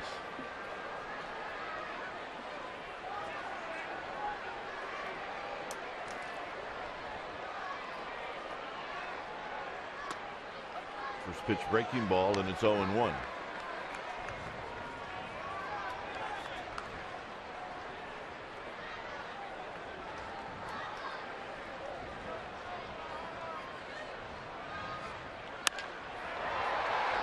Hit out to right field for Connor Jackson, and that'll retire the side. Ross stranded at second. Through 5, it's 2-0 Giants.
now it's time for the Coors Light Freeze Can. We go back to a play early in the game. Cody Ross up the bat.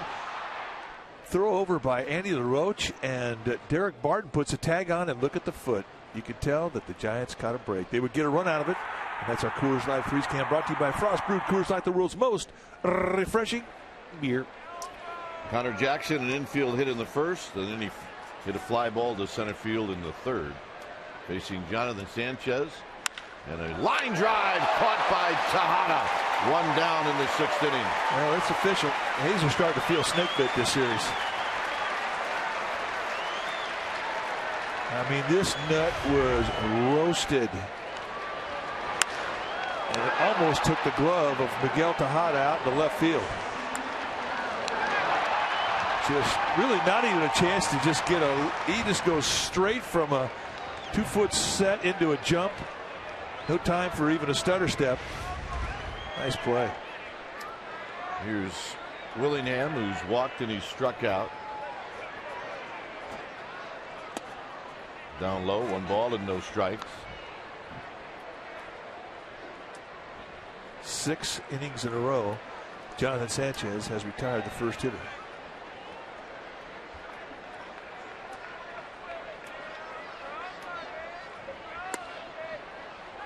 Two balls and no strikes. Kurt Suzuki to follow.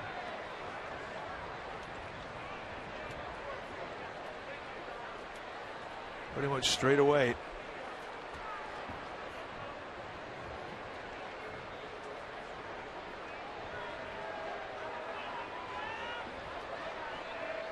Another pitcher's duel, Kipe.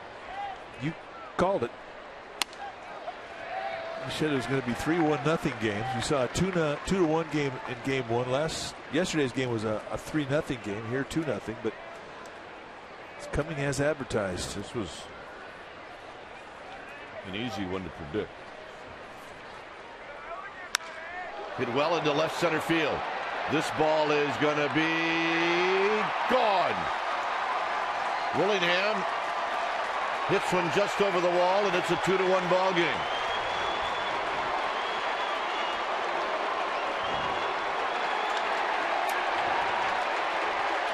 Home run number 7 for Willingham.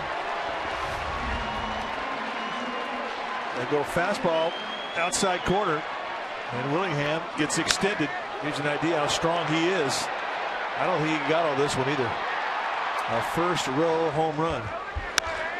And the A's fans here at the ballpark finally have something to cheer about. Suzuki will hit. He doubled in the 4th. It's a 1-run ball game.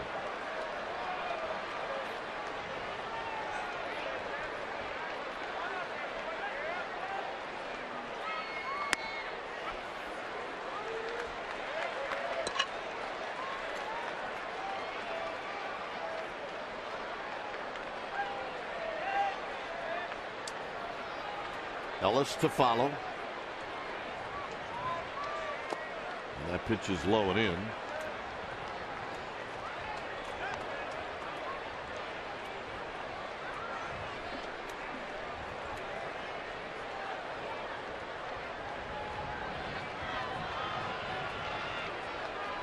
Five hits now for the A's.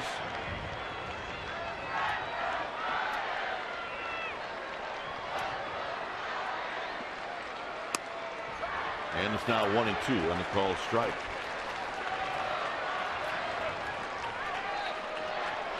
So Sanchez allows the home run. That's the 5th of the season. And Sanchez has given up, and this is dribbled out in front of home plate, and it's a fair ball, and Posey will flip on to Huff. Nice play.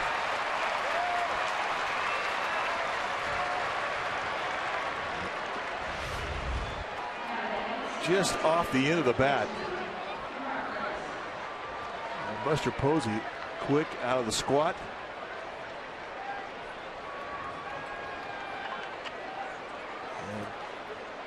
Nice man, caught a break there. Dale Scott played umpire, making the fair call. As you watch Suzuki leave the field, he was not in agreement with the call. Here's Ellis. Ellis is 0 for 2. And he takes down low.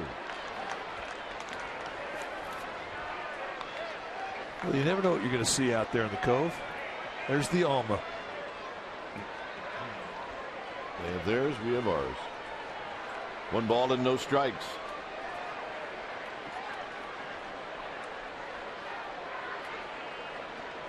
A run in for the A's on the home run by Willingham, and Ellis takes down low 2-0.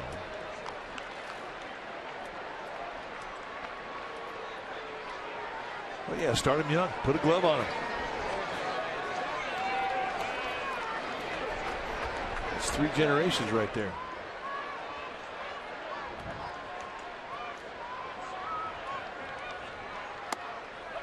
Make it 2-1 as Sanchez comes into the strike zone.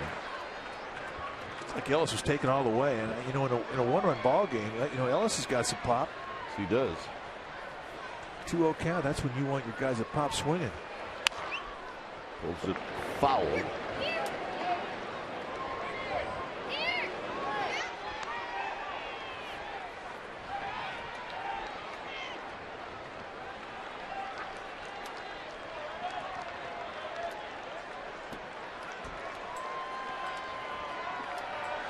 The 95th pitch is coming up from Jonathan Sanchez.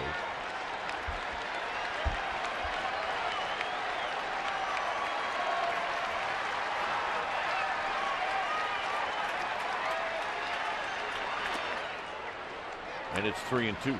Well, that was his one chance on a 2-2 count to go out of the strike zone and hope that Ellis would chase. Ellis able to lay off now. He got a challenge.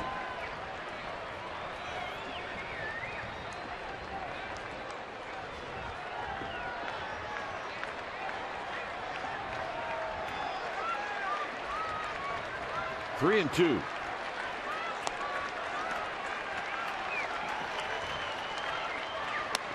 And he lost him.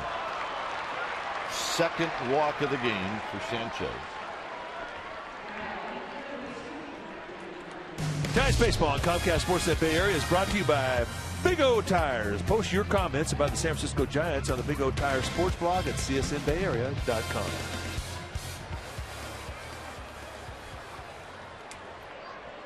LaRoche has flied out twice, once to center, once to left.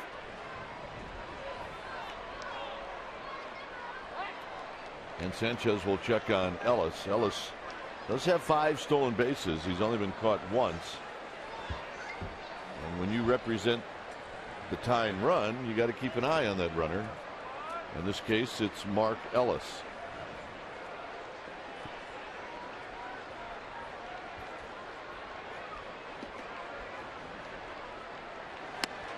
Big swing and a miss by LaRoche, and it's 0-1. Seen that split finger used very effectively on the first pitch a lot today by Jonathan Sanchez, and now Buster Posey is going to come out and talk.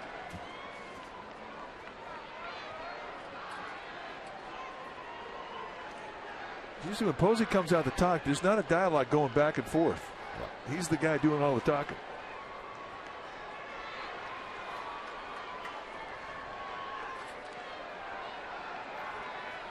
Also gives Sanchez a bit of a breather. This next pitch for Sanchez will be number 98.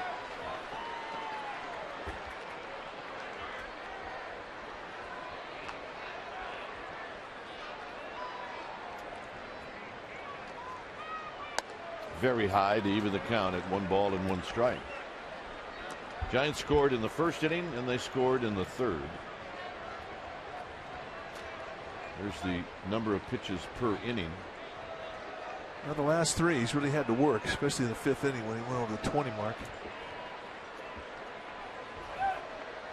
And now they've got Ellis picked off. Huff's throw is wide and into center field. Sanchez is going to have to get to it. And he does, and to third goes Ellis.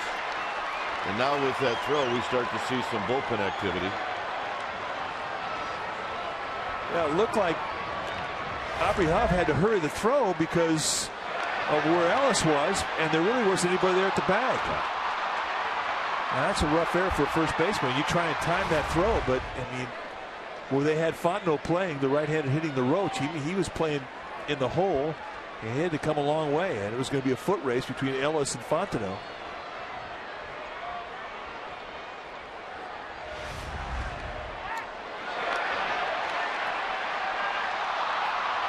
And he just couldn't time the throw, and the A's catch a break here.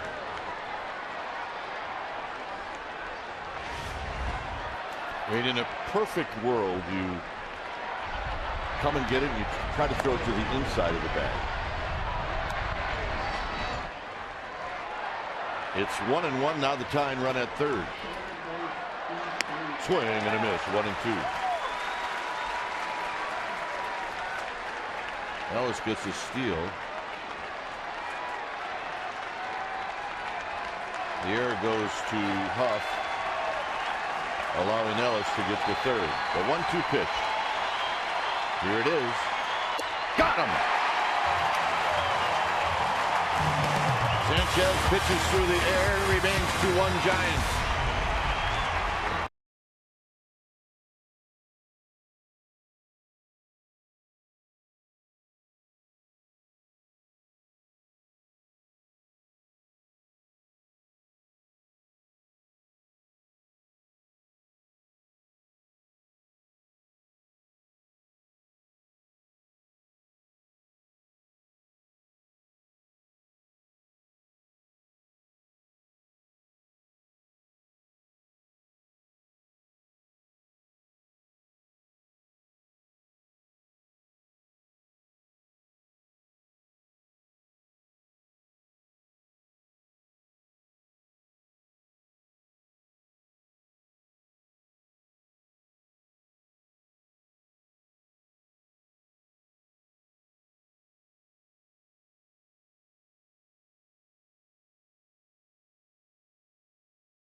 Baseball on Comcast Sportsnet Bay Area is brought to you by Farmers Insurance. Call 1-800-FARMERS or visit farmers.com to find a local agent. We are insurance. We are farmers. By Xfinity, home of the most live sports. And by Jack in the Box. Right now at Jack in the Box, get the new bourbon barbecue steak grilled sandwich at participating restaurants. Giants with a 2-1 lead as you take a look at Coit Tower and the surrounding areas.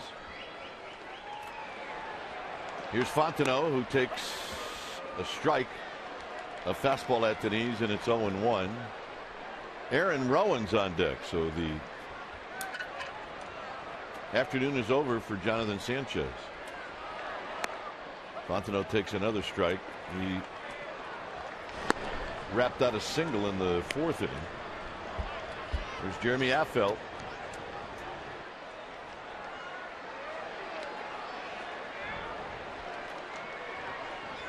And that's a 3-pitch strikeout. Fontenot saying that hit the ground. And I don't think that's going to work. 7 strikeouts for Gonzalez. That was 3 beautiful pitches from Gio Gonzalez. Rough and back. Rowan's had some back stiffness, but the pinch hitter today.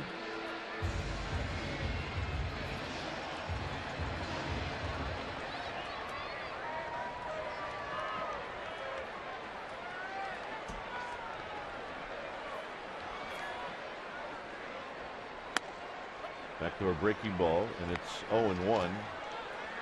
On the year, hitting right at 250 for Aaron Rowan.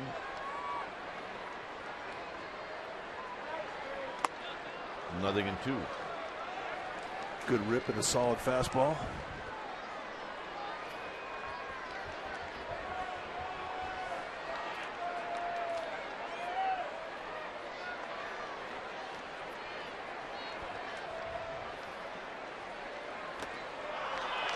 6 pitches, 6 strikes, 2 down. Well, if you want to find great ticket deals for future Giant home games, you go to Dynamic Deals page at sfgiants.com/Dynamic Deals. You can check out the deals for the upcoming National Series and the games versus the Dodgers, Phillies, Cubs, and much, much more. Dynamic Deals start at only $8. Again, that's sfgiants.com/Dynamic Deals. Here's Andres Torres. Torres shows bunt, takes one in the dirt. Gio Gonzalez is due to hit second in the 7th inning. So you would believe that this is his last inning. As it's high and wide, and it's 2-0. And it appears that Affeldt will be the new Giants pitcher.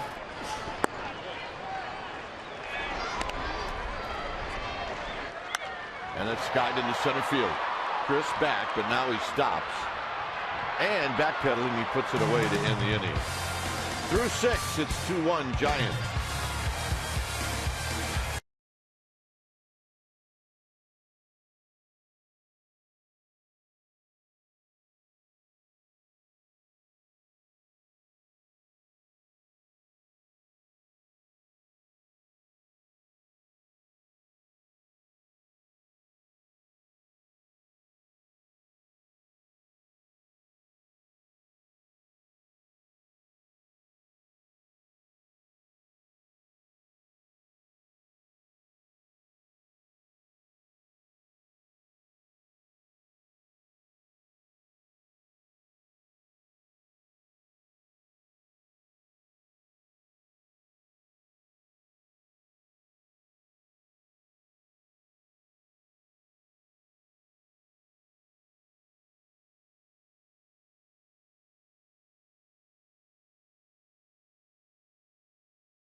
The truck on the upper deck?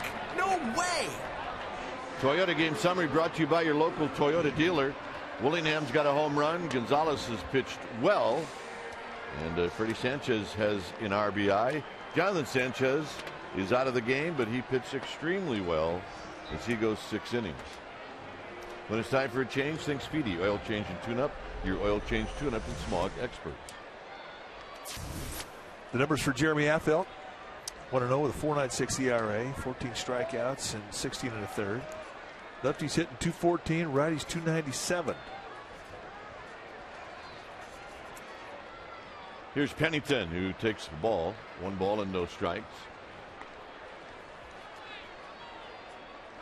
For a good part of the season, Jeremy Affeldt's been looking for good mechanics. He's been searching and putting in a lot of work to try and find him. There's a shot into left field. Pennington with a leadoff single. And Gonzalez is going to hit. Well, it's a bunt situation in a 1-run ball game, so Bob Guerin with enough confidence in his pitcher to get one down. Plus, you don't want to take him out of the game. No, I don't blame him.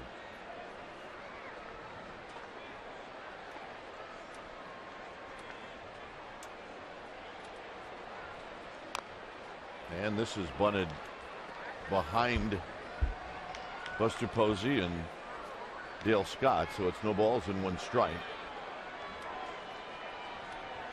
A little bit of a disadvantage for American League teams that come into a National League ballpark, no DH.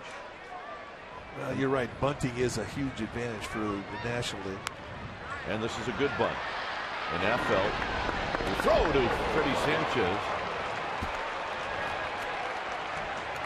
And he almost threw it through Freddie Sanchez. Wow. Freddie's going, that's the best fastball I've seen in 2 years. And when you throw it right at a guy's waist, I mean, he kind of gets, you know, wrist tied, and you can just see the look he gives him like, what was that? Guarantee that did not feel good on the hand either.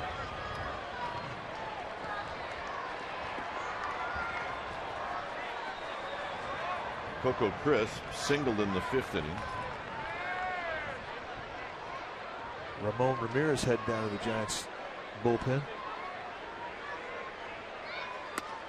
First pitch strike at 93.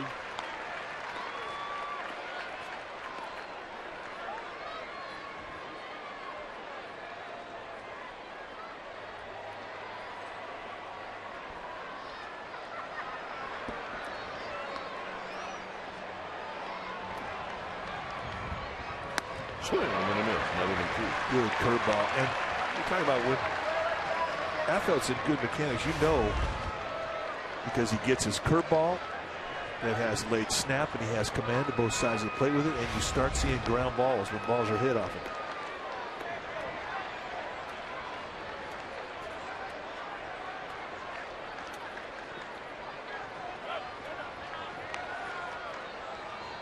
Crisp calls time.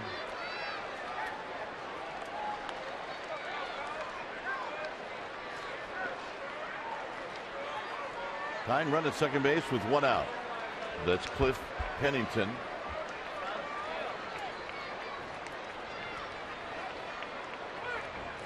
And a shot down the left field line. This is going to tie the game. Burrow kicks it around, and Chris was going to stop at second base. It's a 2-2 ball game.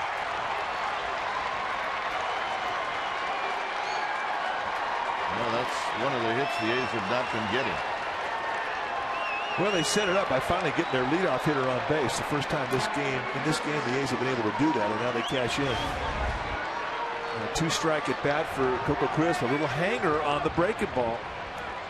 And he defends his strike zone well, and the end result is an RBI double. And like you say, every ball game. Here's Barton.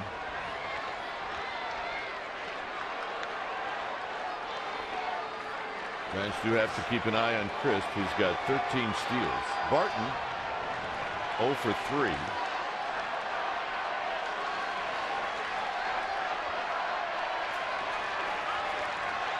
And a ground ball. Fontenot's going to dive. He can't get it. They're going to wave him in. Here's Burrow's throw. It is offline, and the A's take the lead.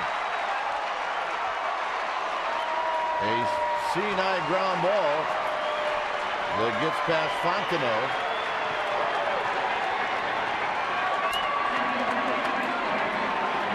And just like that, here in the 7th inning, the A's have put 2 runs on the board, and Bruce Bochy's coming out.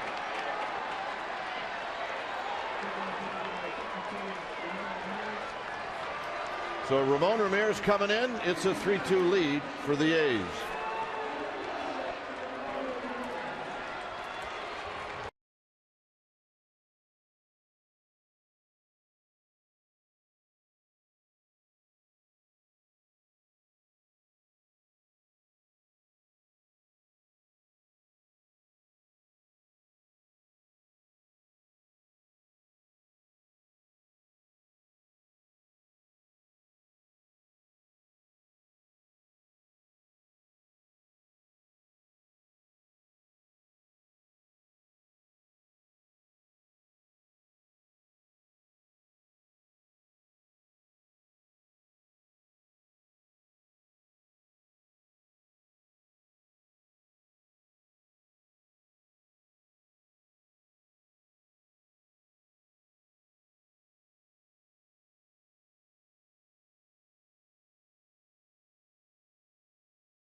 7th inning.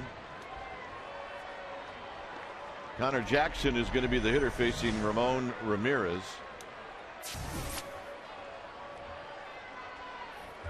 There you see the numbers. They're all good. He's had a great start to the season, first couple of months. Right-hander's hitting .049, and that is not a typographical error.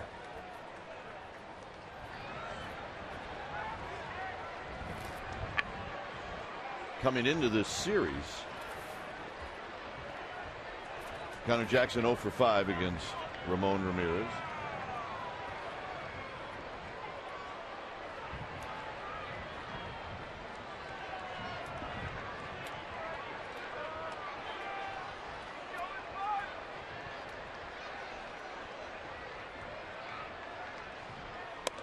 And that fastball is high, 1-0.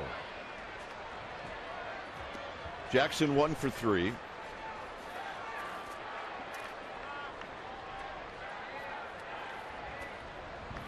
Credit Gio Gonzalez in this inning by getting down a sacrifice bunt.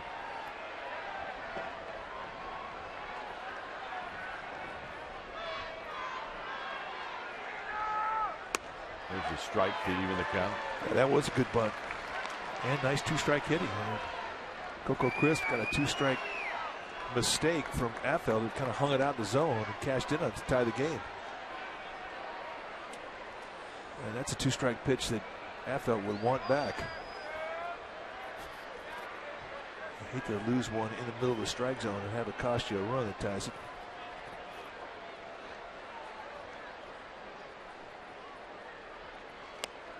Swing and a miss. 1-2. Good split.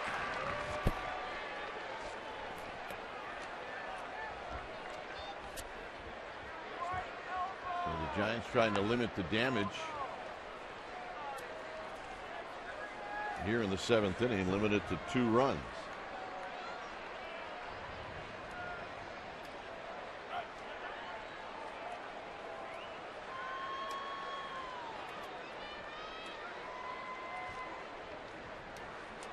Three hits in the inning and a sacrifice bunt.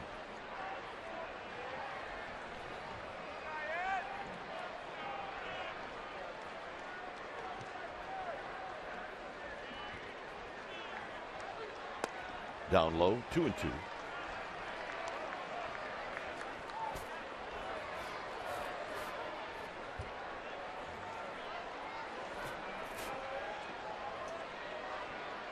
Eight hits now for the A's. The Giants with 7. Michael Wirtz, the right-hander for the A's, head down to their bullpen now.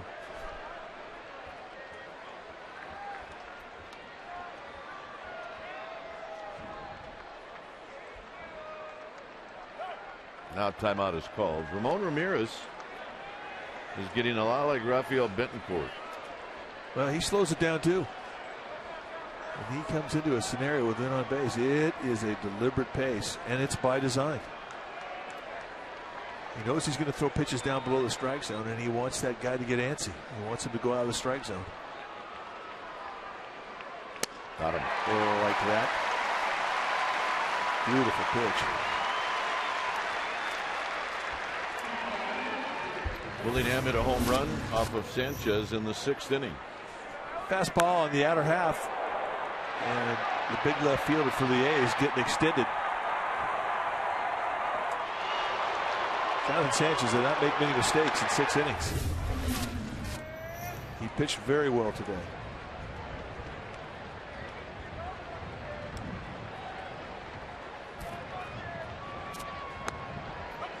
Right on the inside corner to Willingham, and it's 0-1.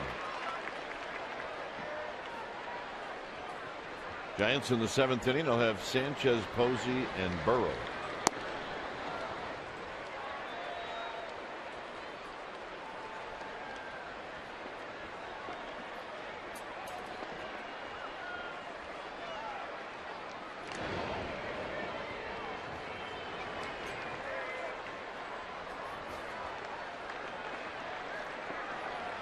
Barton does not have a steal. It's not likely he'll be going.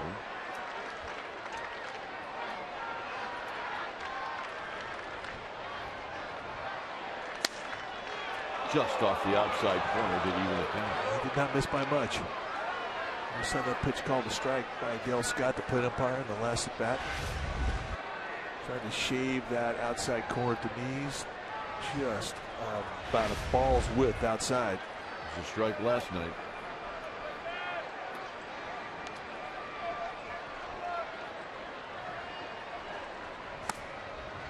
Two and one now to the cleanup hitter for the A's, Josh Willingham. Oh yeah, they got the spirit. Show your colors. Beautiful. Come out the ballpark, you're going to have fun. You're going to sit in a section, look around, and be a lot of people dressed like you.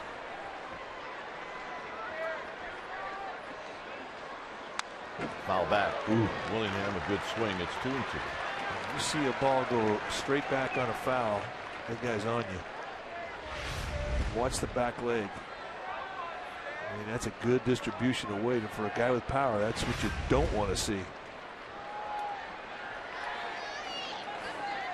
We got another group here. 2-2 to Willingham. 2 runs in for the A's.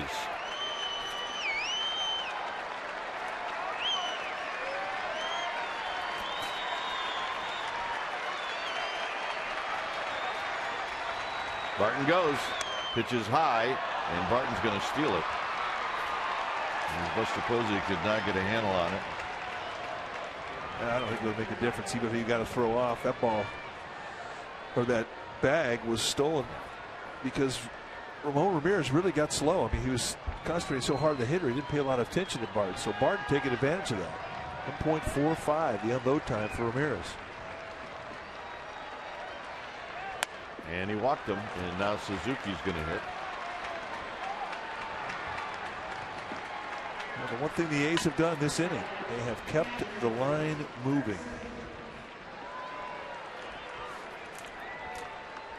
And now this becomes an extremely important hitter in this ball game.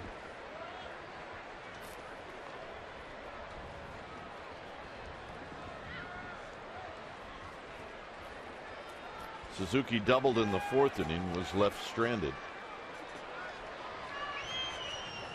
He is 1 for 3. 8 hits for the A's, 7 for the Giants. And a pop-up.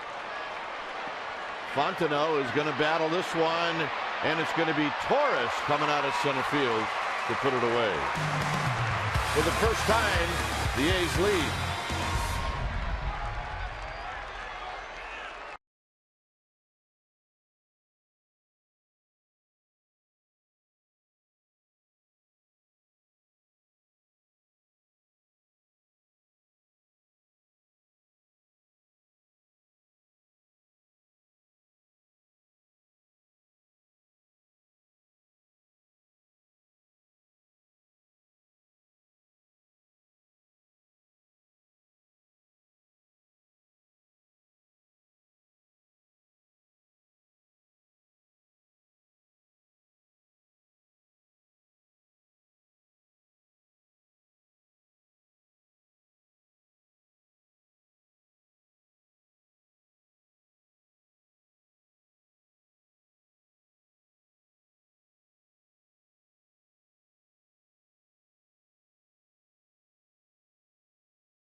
In the 7th.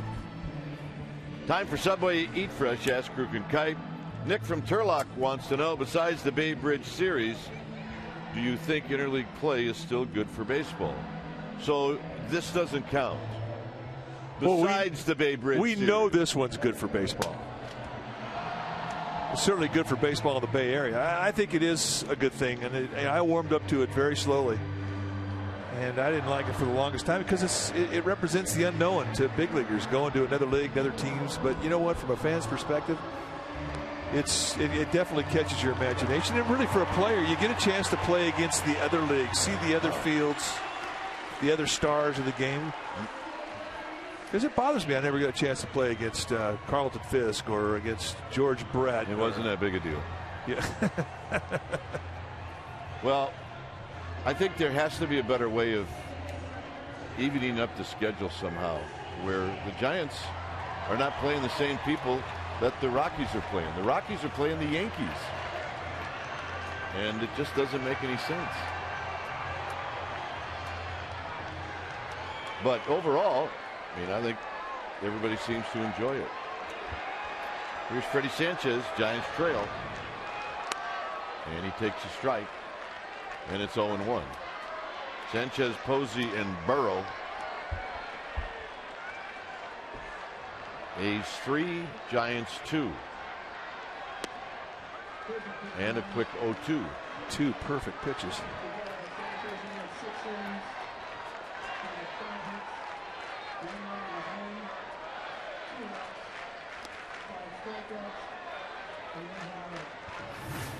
Freddie got hit in the ankle by a pitch. Backdoor breaking ball, or a back foot breaking ball. And it took him a while to walk that bad boy off. That hurt. Giants ended up loading the bases in that inning, but Buster Posey bounced out to short. And a shot up the middle, and a base hit for Freddie Sanchez, his second of the game. And they've got Michael Wirtz, the slider baller, down in the bullpen for the A's. Bob Guerin, he's thinking about it.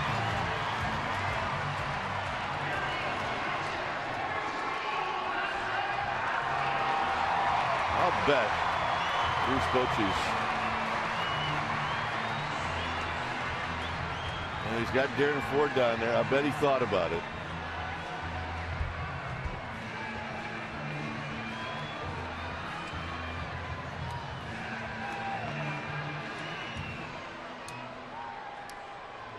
Buster Posey, it's 1 for 3.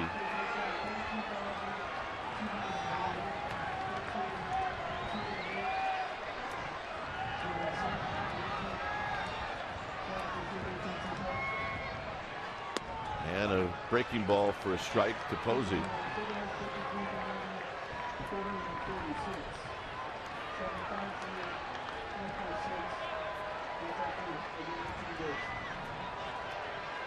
There's the bullet. Darren Ford, as Bruce Bochy calls him. I mean, it does make reference to his speed, but Bruce Bochy says, I got one bullet. Yeah. One speed bullet I get to use late in the game, so apparently he's going to save him. Posey hits one in the park to left. And Willingham is going to catch it. Sanchez is going to try to make it, and they got him.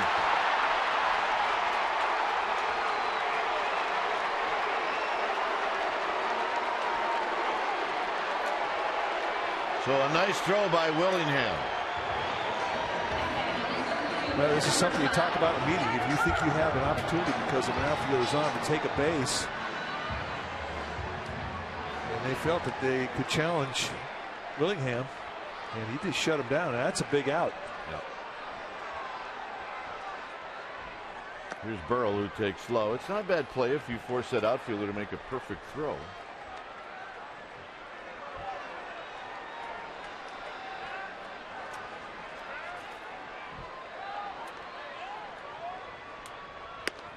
Two and 0 to Burrow.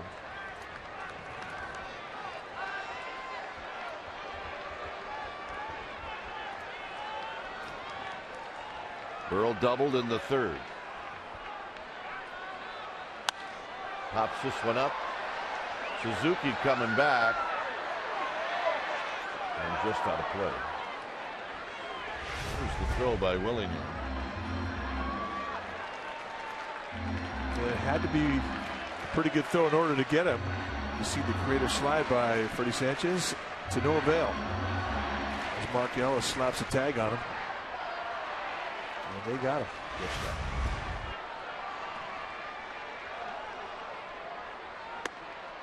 3-1 to Pat Burrell.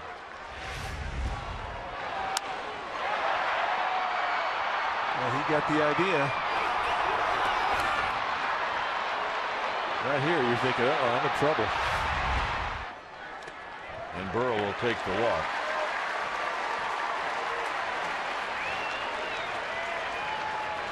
Probably going to see a pinch runner, but it may be Nate Sherholz.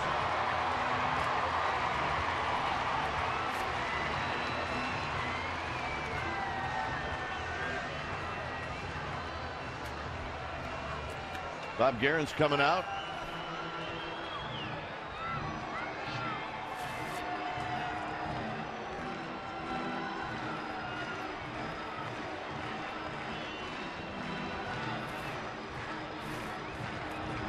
The hitter is Cody Ross.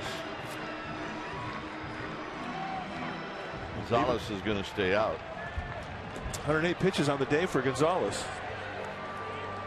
Emmanuel Burris is going to pinch run.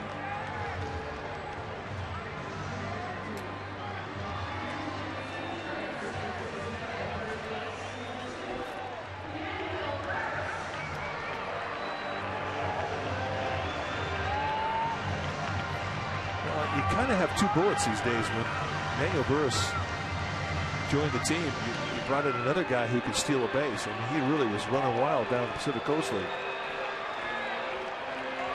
And that is absolutely an option here for Bruce Bochy. Ross doubled in the 5th inning.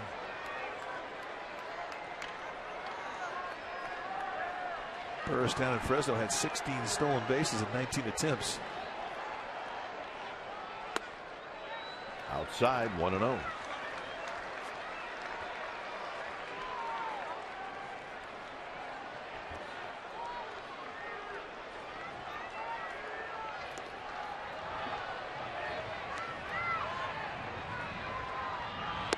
Two and 0. Cody Ross's last at bat hit one off the wall in center, almost pumped it out of here and hanging breaking ball. And with 2 outs, the A's have really set a deep doubles defense. Remember, there's no arm in center. Coco Crisp is a pie thrower. He's got no arm. 3-0. And if Cody Ross is able to hit a ball to the gap, even if Coco Crisp cuts it off, they might have a chance to score Burris because of his speed and Crisp's lack of arm.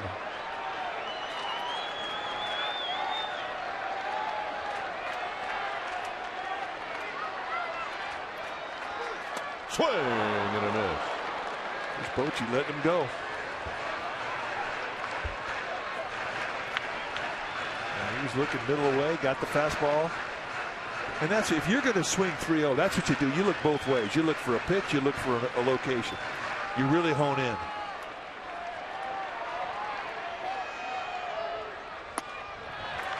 And that's a walk. And now the time runs at second base. The hitter is going to be Aubrey Huff.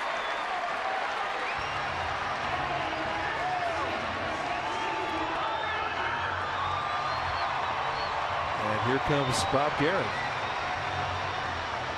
When it's time for a change, think Speedy. Oil change and tune-up. Your oil change tune-up and smog experts.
And then Thursday afternoon, there are seats available, and the Giants have had sellouts in every game this year, so we are trying very hard to keep that streak alive.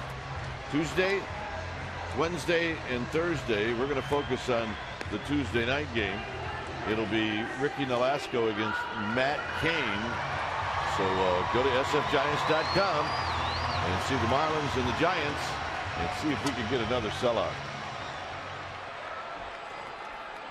Burris, the tying run at second. Ross, the lead run at first. Wirtz to face Aubrey Huff.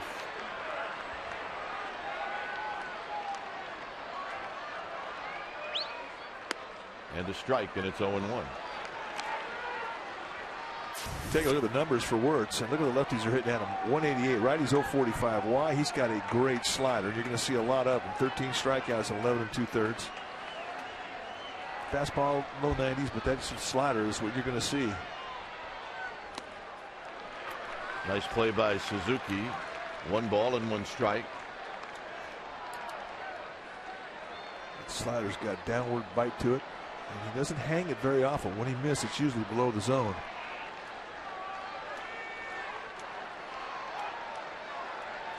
Wirtz faced Huff on Friday night and walked him intentionally.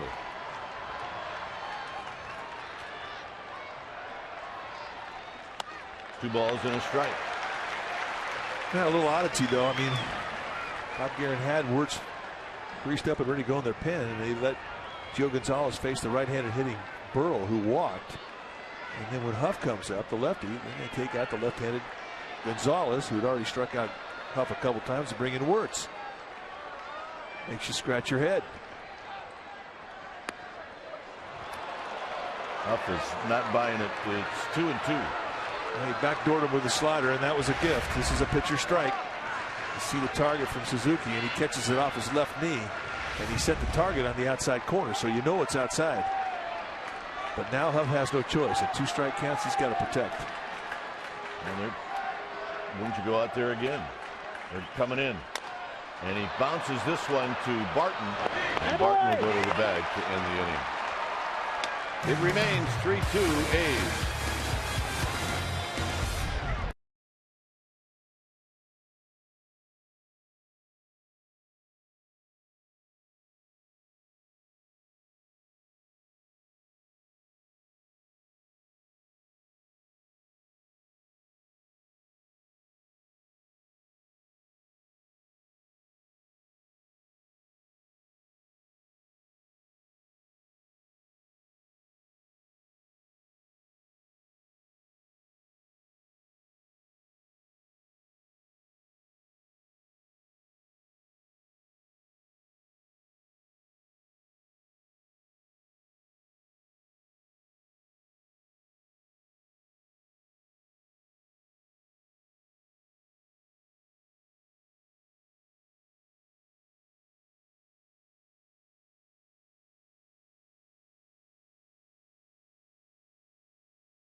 Just how much work Giants coaches do behind the scenes. We've got an example to show you. We're going to take you back to Thursday night in Los Angeles. Nate Schierholtz, game-saving, game-ending, diving catch. Now, of course, Nate got all the glory, but I spoke to him today, and he gave all the credit to Roberto Kelly, the outfield defensive coach.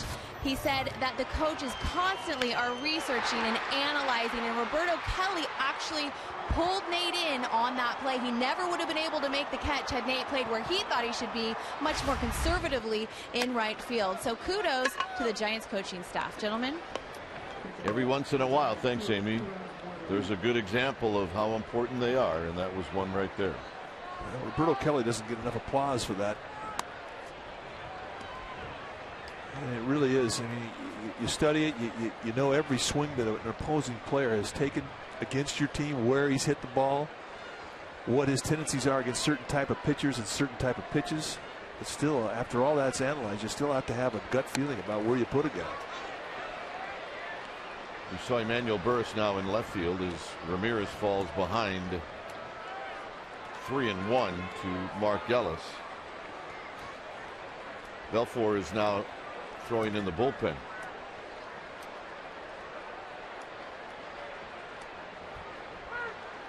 And that's a walk.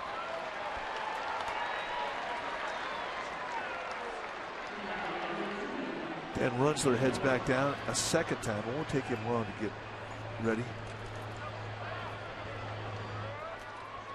Dave Righetti senses some frustration on Ramon Ramirez. Sharks lost. I'm a little bummed. Yep. So they go down the series 3-1. Yep. They got time. They can pull it off. Yeah. You're right. I'm not bummed anymore. You just need a little pep talk. Rockies lost. Well, that's good. I'm feeling better. Dodgers lost. Well, that's good. Feeling better. How are the Padres doing? Padres are losing to Seattle. Well, that's good. Yep.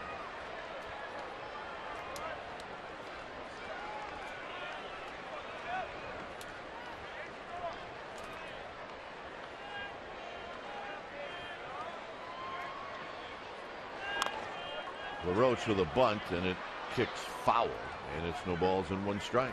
Bob Garen played for 1 run. And the bunting game of the A's has been good.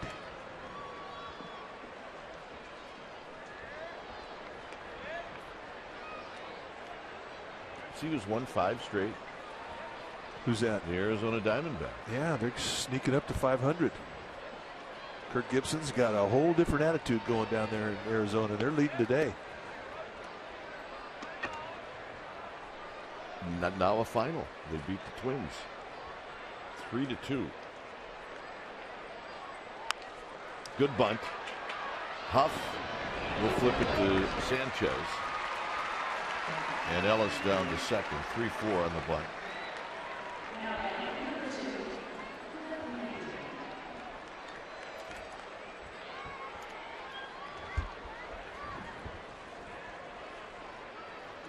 Here's Pennington. A couple of hits for Pennington.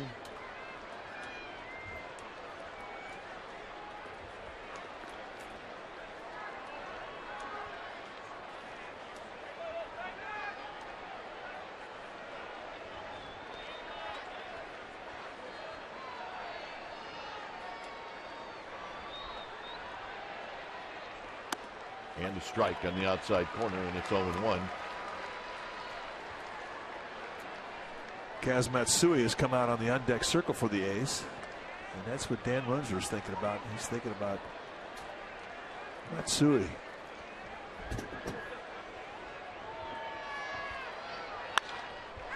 Into left center field. Is it going to hang up? It is not, as Burris gets to it. It'll be runners at first and third as Pennington with his 3rd hit.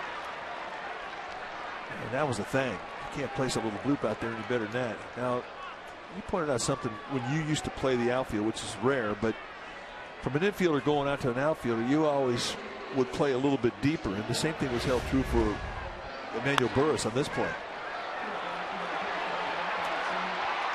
And he could not make up the difference, so the A's get a first and third, no 1-out situation. So Matsui is announced, and that'll bring Bruce Bochy out of the dugout.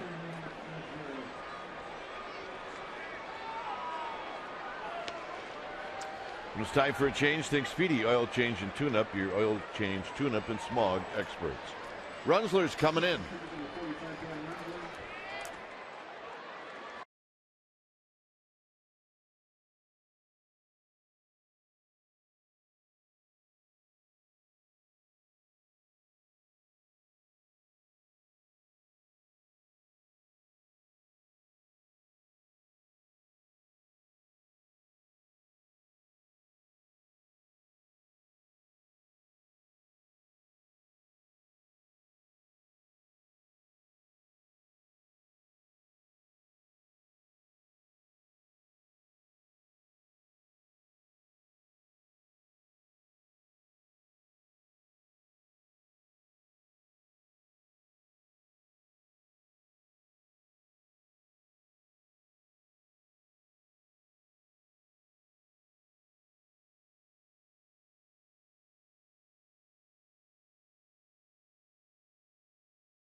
Comcast Sportsnet Bay Area. So you'll have Sharks Game 4 reaction to this game. Bulls and Heat. That'll be Game 3 tonight at 6, Sportsnet Central. Jim Kozimor and Damon Andrews will be your hosts. Matsui facing Runzler, 1 out, runners at the corners, and Runzler will throw to first.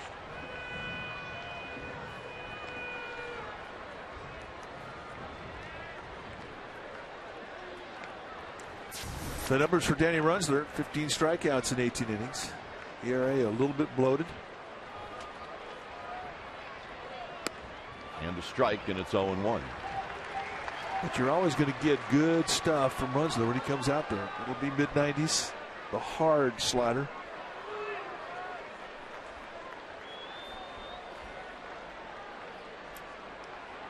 And right now he's pitching for a strikeout.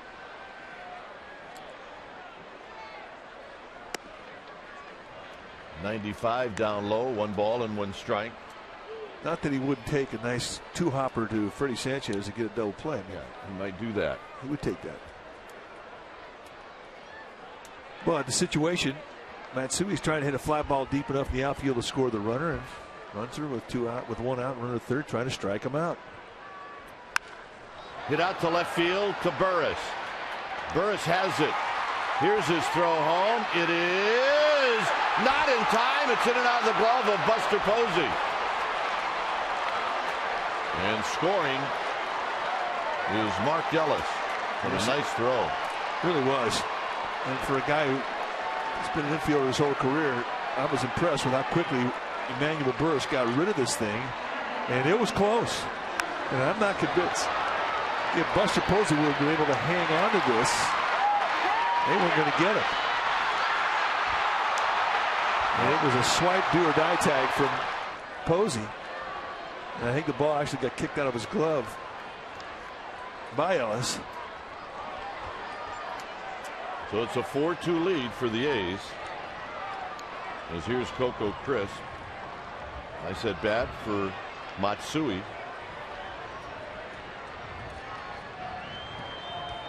Yeah, nice 1-hopper. Pretty good speed with Ellis coming down the line. You know, it looked like Dale Scott had waved the safe sign early. Yeah, well, he was calling him safe. Had nothing to do with the ball getting away from Posey. There's a strike. If Posey would have been able to hang on to him, that would have been a bad call, because I think they had him. He was out. Because right here, he's out. Because I don't think Dale Scott saw the ball get away from Buster Posey.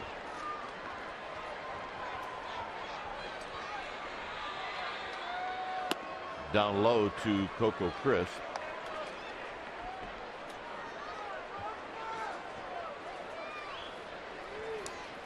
A's have scored in the 6th, the 7th, and here in the 8th. Giants at one point led 2-0.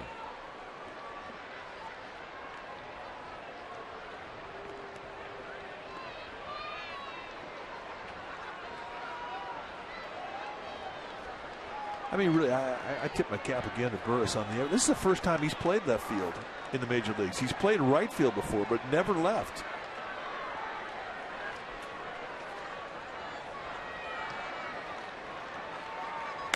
High to Crisp. It's 2 balls and 1 strike. And you know the ball is going to find you, especially if you're going out there for the first time.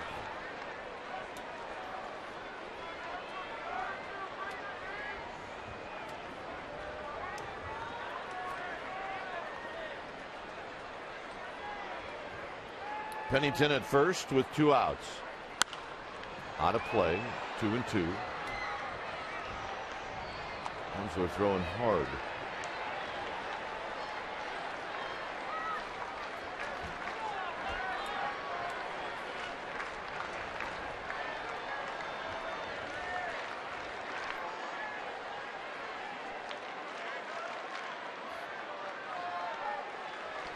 Two and two to Crisp. Foul back. Emergency swing. Not a bad one.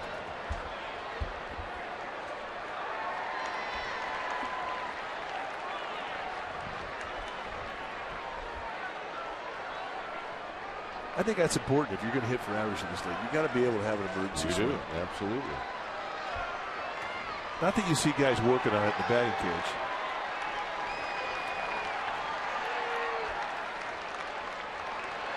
And he got him with a breaking ball to end the inning. A's pick up another run. A 2-run deficit for the Giants.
A world champions walk in recognition of the 52-year journey that led the Giants to the first World Series championship in San Francisco. This tribute will encircle all 4 plazas of AT&T Park, feature granite markers depicting epic moments from throughout the years in San Francisco. To order your personalized brick, visit sfgiants.com, or you can call 855 SF G fans.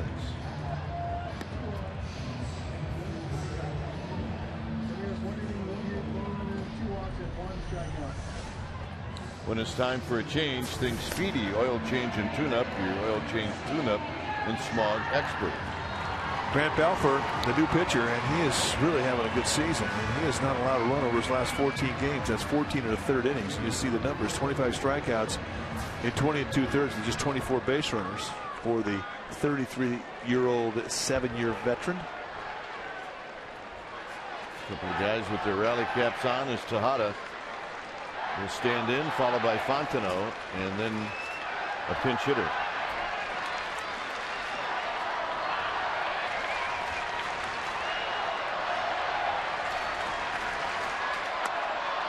Strike to Tejada. With Balfour, you're going to get 4 pitches, Kite, with a fastball that'll go low to mid-90s. And he's got command of all 4.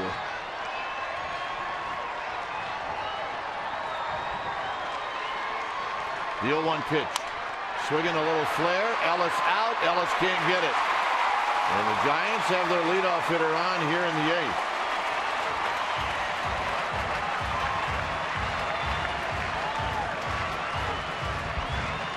And it's going to be Fontenot with Scherholtz now in the on-deck circle.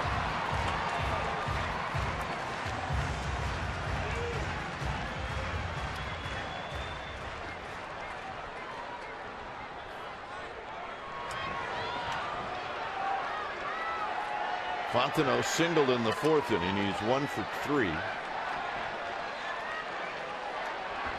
Those at bats came against Gio Gonzalez.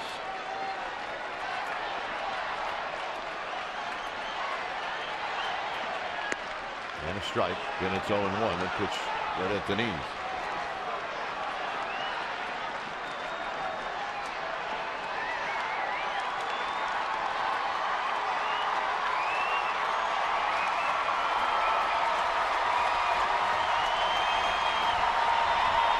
for at the belt.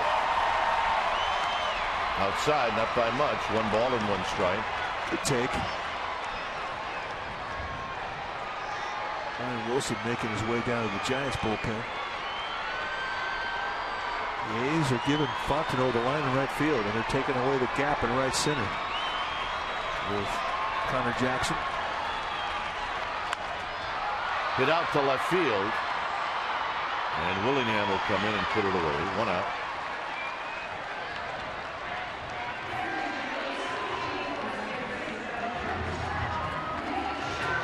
The A's employed a pitch him away, play him away defense, and that's exactly where Fontenot hit the ball, right into their defense. So here's Sherholtz hitting .256. He's got 3 home runs, 11 RBIs.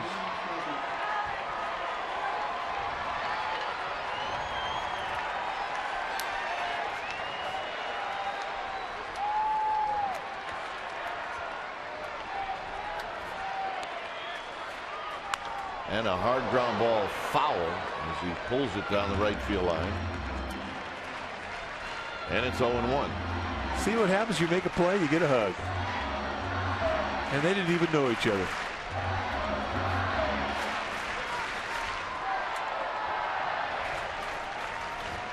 The power of the foul ball. No balls and 1 strike.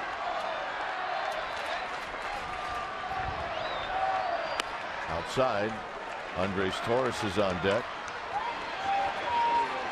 It is definitely rally hat time here in the 8th.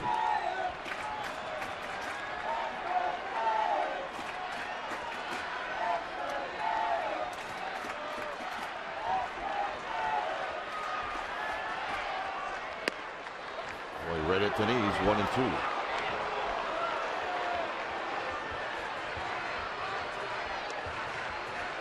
Tejada with a 1 out. Well, he actually singled with nobody out. He's on first now with 1 out.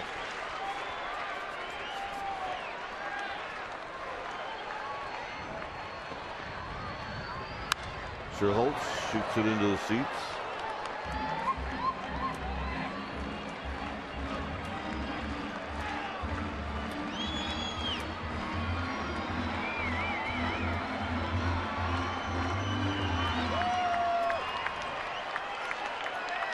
Yep, it's rally cap time. 1-2.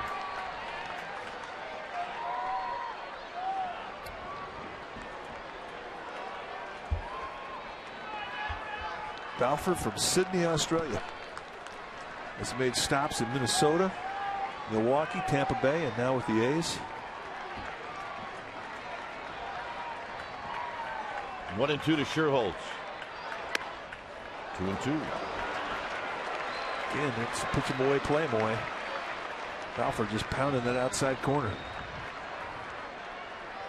See a lot of the A's do that with the fastball. Late in the ball game, 1-run, 2-run game, they just sit on that outside corner.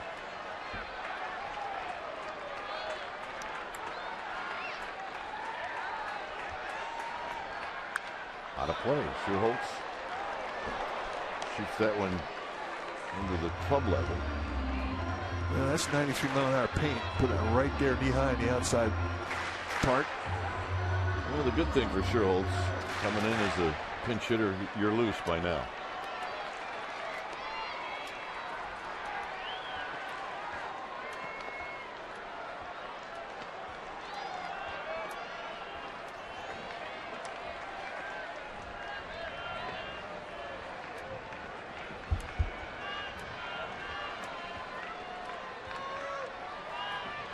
Two balls, 2 strikes. Tejada at first with 1 out. Sherholtz takes low, and now it's a full count. And this becomes a big pitch.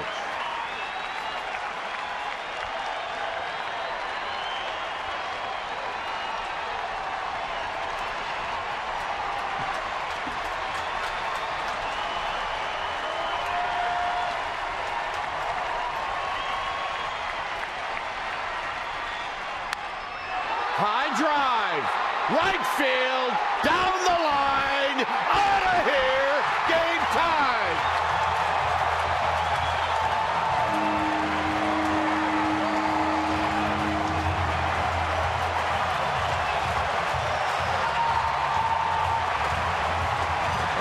crowd is going crazy. One at bat put on by Nate Sherholtz, got down the counter early, worked it full, and the one time that Balfour missed his location, they set up on the outside corner as they did the entire at bat. He missed on the inside corner, and Sherholtz made him pay. Look at the setup from Suzuki. He was on the outside part. He reaches back, and Sherholtz says, "See you later." Just stay fair is all he's thinking. Torres on the very first pitch hits a high fly ball to right field that's put away by Jackson. 2 outs. What an at bat by Nate Sherholtz. And it lit the crowd up like you can imagine. Home run number 4 on the year for him. And kissing goodbye. That's the crowd as they're waiting for this thing to land.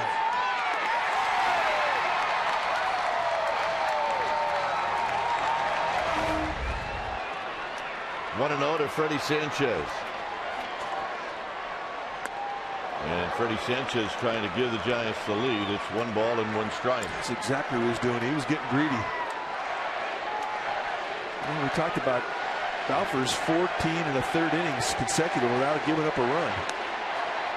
And that has come to a hard ending. Thanks to that man right there. 1-2 to Sanchez. He fouls it back as he just got a piece of it.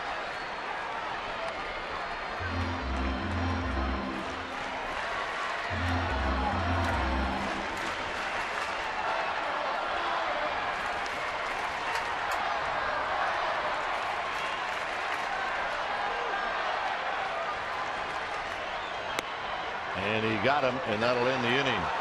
Giants tie it up. We will head to the 9th. It's 4-4.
Up, and now Brian Wilson into the game to face Derek Barton.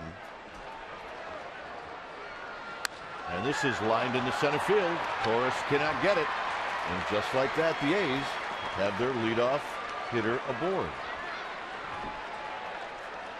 Barton, it's so uncharacteristic when he goes after the first pitch, but he's done it, a couple times today. Starting to come out of his shoes a little bit. Because a lot of teams sort of took advantage of his patience, and he saw a lot of first pitch fastballs for strikes. And now he's trying to take advantage of that reputation. going against the grain. And he puts himself on base here to start things off in the ninth with a first pitch single. Here's Connor Jackson.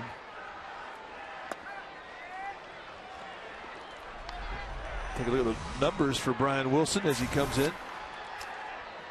4-1 with a 4.05 ERA.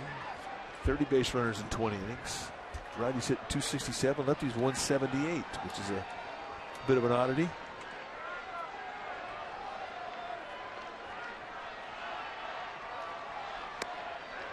Inside 2-0 to Jackson.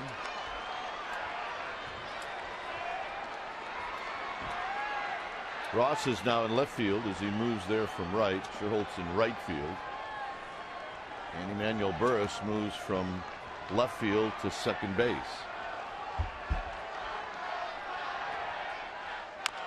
On the ground off the foot of Connor Jackson. And it's 2 balls and 1 strike.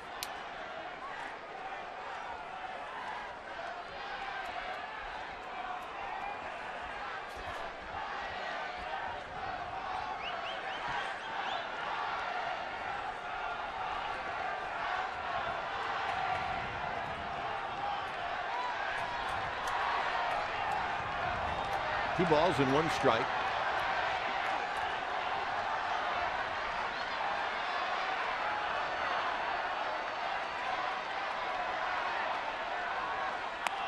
Right there to make it 2-2. Boy, and that's the pitch that has really given him a whole different look. Talked about how he's been successful using that 2-seam fastball with movement that comes back to the plate once he starts it on the outside corner to a right-hander. And it freezes guys. I don't think Jackson even knew he had the pitch. At least it's the first time he's seen it in the batter's box. Froze him. 3-2 on the fastball high. Went right back out there, tried to do it again.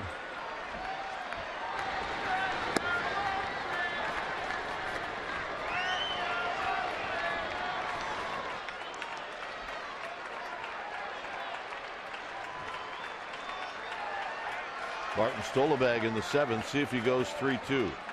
He's leaning. And he does not go. And this is bounced at Tejada. Tejada's got it. To Burris for 1. Double play. And that was not easy. Miguel Tejada makes the play. And he got really in between hops. But he stayed with it. And once he got it to Emmanuel Burris, it was all she wrote. He makes a nice play to go down on the low throw and get it. He really does. He handcuffed Burris. And if you got a pretty strong arm, you can hang in there like Burris did. So here's Willingham. Really a couple of nice plays. Big leagues. It's the big leagues. You can expect it. See it every day.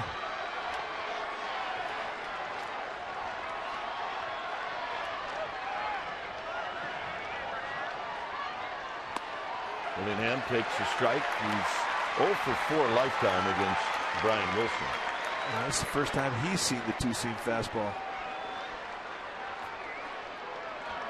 So you're looking at 95-mile-an-hour 2-seam fastball with another pitch that kind of goes opposite that move with the 90-mile-an-hour cut.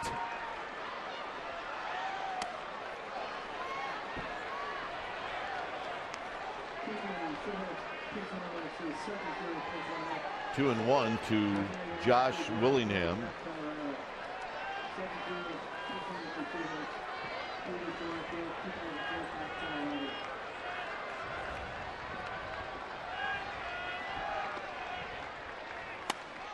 Three and 1.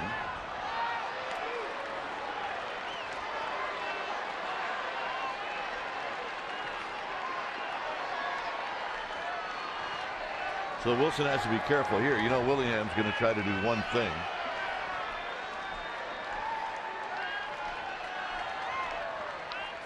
And he takes a strike. It's 3-2. Oh, and again, he freezes him with backdoor action on that 94-mile-an-hour 2-seamer. And you're right. Willingham's going to try and leave Earth.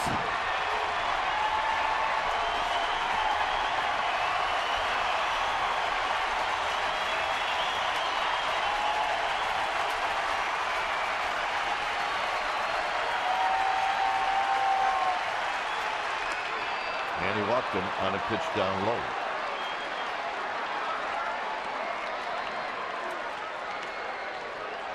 So Suzuki's going to hit. It's 3 walks today to Willingham. And so it gives him a 1 for 2 day with the 3 walks, that 1 hit being a home run.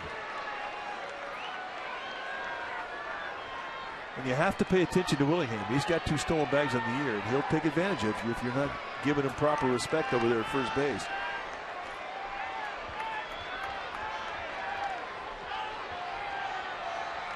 Suzuki looks at a strike.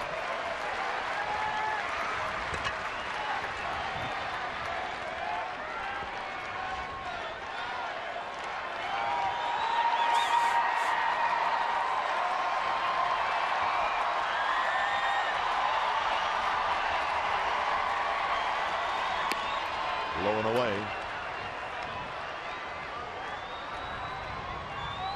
Suzuki doubled off of Sanchez in the 4th.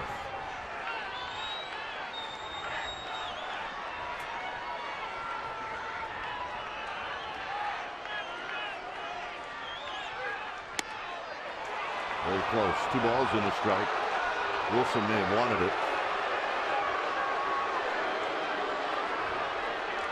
Well, you know he wanted it. Just a little high, maybe a little outside. When you're on that bump, you want everything you can get.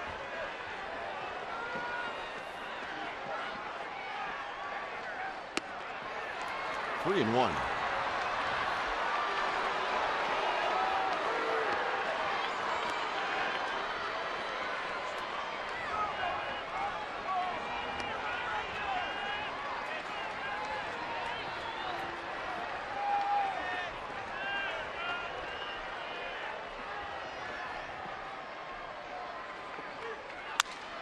Slowly hit.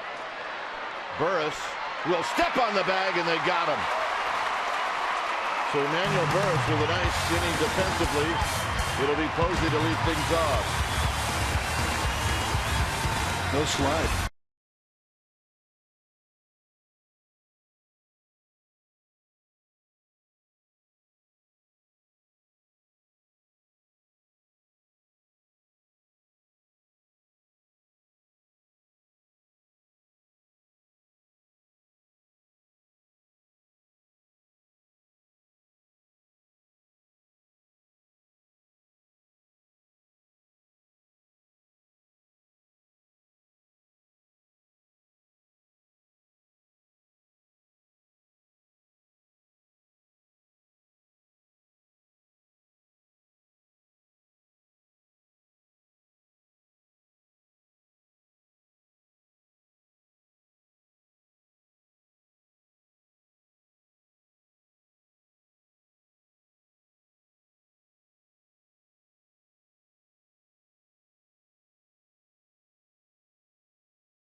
A 2-2 ball game as we go to the bottom of, or make it a 4-4 ball game as we go to the bottom of the ninth. And it's time for a change. Think Speedy Oil Change and Tune-Up. Your oil change tune-up and smog experts. There you see the new pitcher for the A's, Joey Devine. Yesterday came in and threw a clean inning. 2 years he missed with Tommy John surgery, the former closer for the A's. And when they brought him up out of Sacramento, how about these numbers? In 11 games, 12 1/3 innings, 4 hits allowed, 1 walk, 17 strikeouts. And Devine will give you a good fastball that he can do a couple things with. He can sink and cut it. It'll go 93, 95 miles an hour with a good hard slider and great knee-high command. And he's facing Buster Posey. And Posey pops it up. It's going to be Barton. And Barton will backpedal and put it away. 1 out.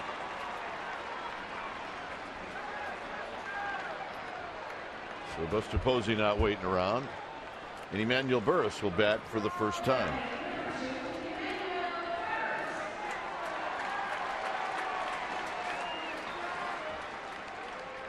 Burris came in as a pinch runner in the 7th.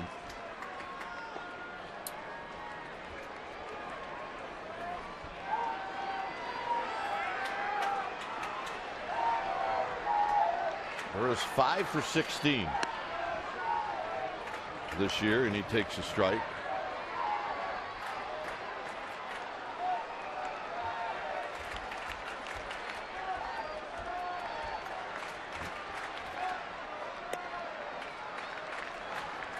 Cody Ross on deck.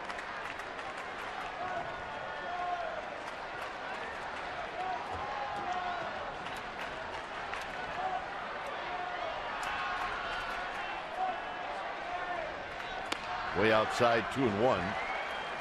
Big running movement on that two-seam fastball from Devine. Giants have had 6 walk-off wins this year.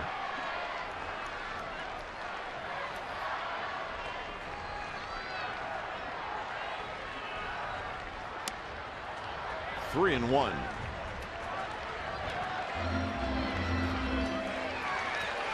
Yeah, what's up with the Royals? Well, they're the only team that has had more walk-off victories.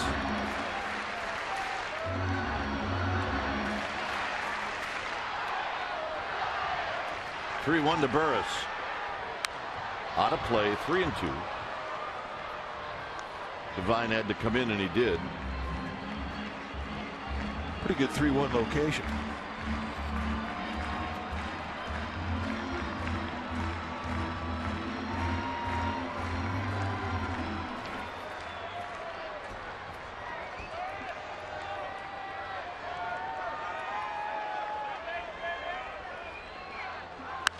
Burris down the left field line. That'll be out of play. It was Burris in the 10th inning Friday night. He opened up the 10th with a base hit, and he eventually scored the winning run. You've seen Joey Devine work that outside corner, as we've seen the A's relievers do consistently. Hard stuff, away, away, away.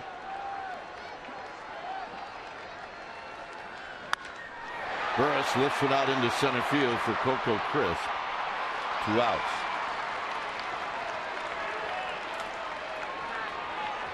And here's Cody Ross. Well, Cody Ross likes that uppercut to try to hit it into the bleachers most of the time. He's going to really like it now. 2 outs, nobody on. Well, you're right. I mean, guys with pop, they love this type of scenario. You're in your home park. There's 2 outs, tie ball game. You know you can end it in 1 swing. You will definitely get greedy until you get 2 strikes.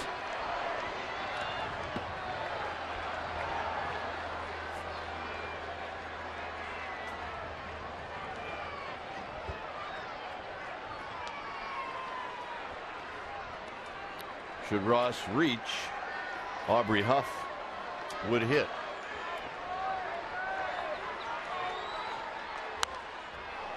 Swing and a foul straight back, and it's 1 ball and 1 strike.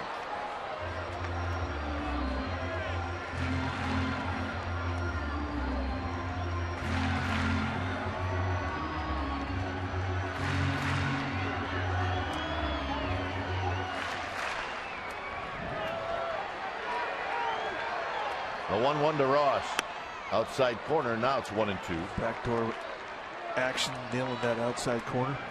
Perfect pitch. When you're looking for something to drive, you're not going to drive that location. Not to your pull side.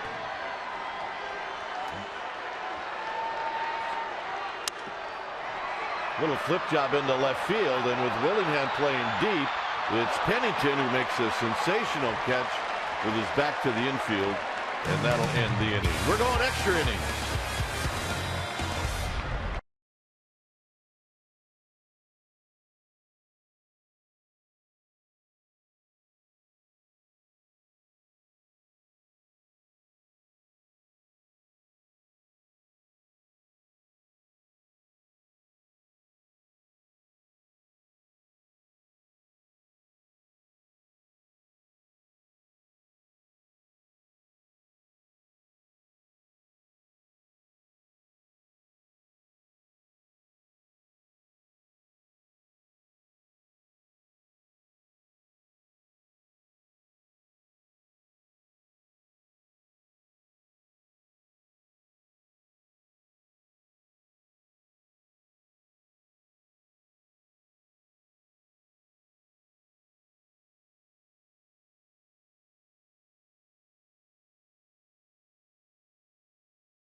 Three-game series starting Tuesday night, so join us. Pre-game live will be at 6:30. First pitch around 7 right here on Comcast Sportsnet Bay Area. Tuesday, Velasco, Kane. Wednesday, Volstad, Bumgarner. Thursday, Sanchez, Vogelsong. Join us. A 4-4 ball game. Sergio Romo is the new pitcher for the Giants.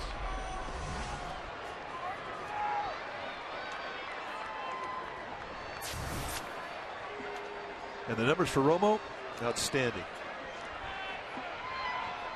1-0, 1.69 ERA, 17 strikeouts against 1 walk. Ellis looks at a breaking ball for a strike.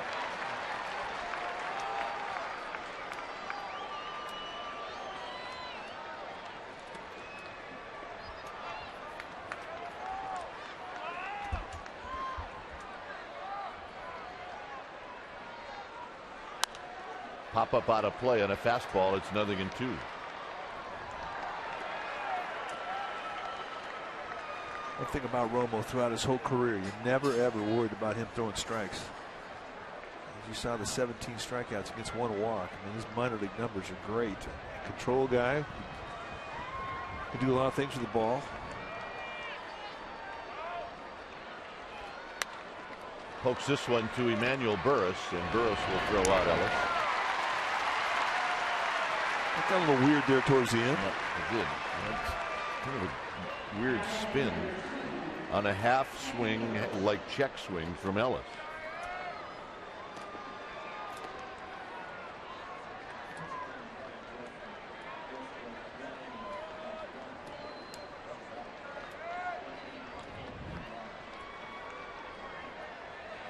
Here's LaRoche, and he takes a strike, and it's 0-1. You watch Romo pitch, and he's got that big curveball that he can kind of make it do a number of things. He can stretch it and go wide, but it's kind of a frisbee-looking thing. You forget that he can throw 90, 92 miles an hour. He's got good pop in that fastball with good command. And another strike is 0-2. But I think if you're a right-hander, I mean, you are aware of that breaking ball, the way that he can frisbee it, widen it out. That's on your mind before you get in the box.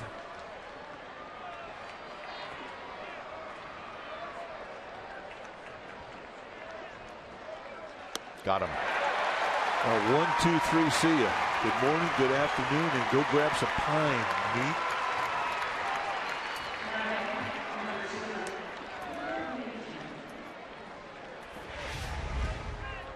This was the play that ended for the Giants in the 8th inning. I mean, Pennington really had to go out a long way, and it was going to be him and him alone. As you see Willingham coming in, he wasn't going to get there. What a play. Pennington's got 3 hits this afternoon, and he takes the first pitch down low. He's got 3 singles, and one of the singles led off the 7th, and he eventually scored. That was against Jeremy Affel.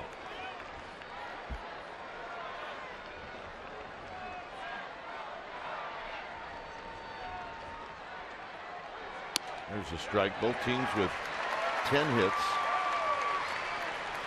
Both teams with 4 runs.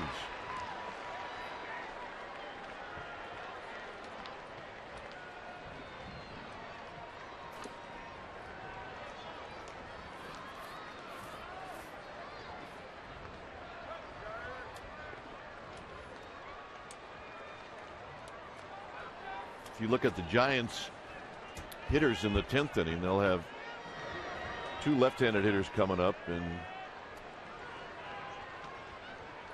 here's the pitch to Pennington, and it's out of play. A 3rd left-handed hitter with Sherholtz if somebody reaches, and maybe we'll see Brian Fuentes. Now you see 2 lefties down in the A's bullpen.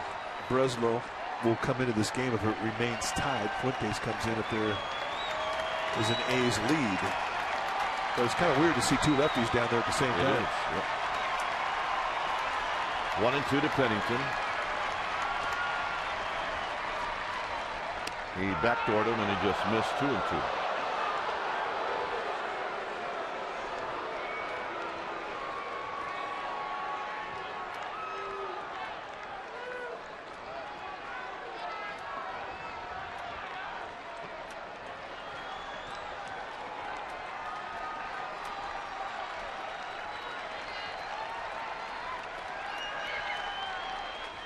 A bullet down the right field line, foul right into the bullpen and right to the gentleman we were talking about, Fuentes. That was a good play.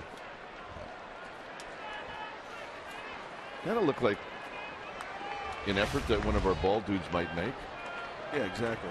Snag. That's called using your glove, every bit of it.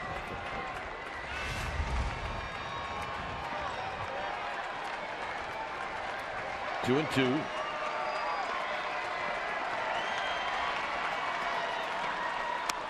Now it's 3-2. Again, tried to cut the back door.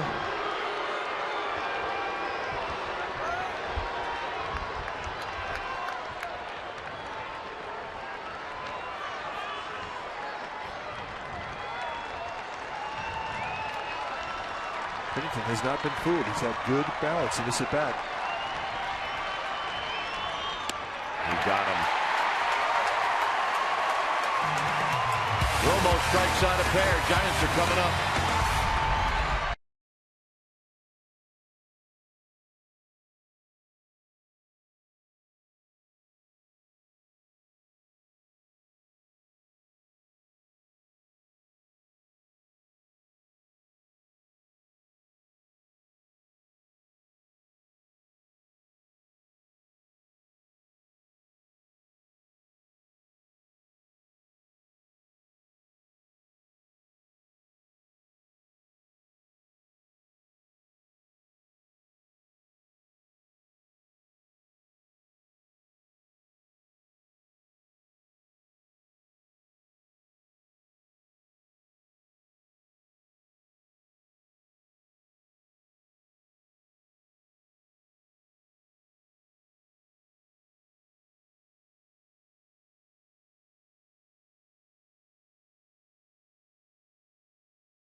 Tenth inning.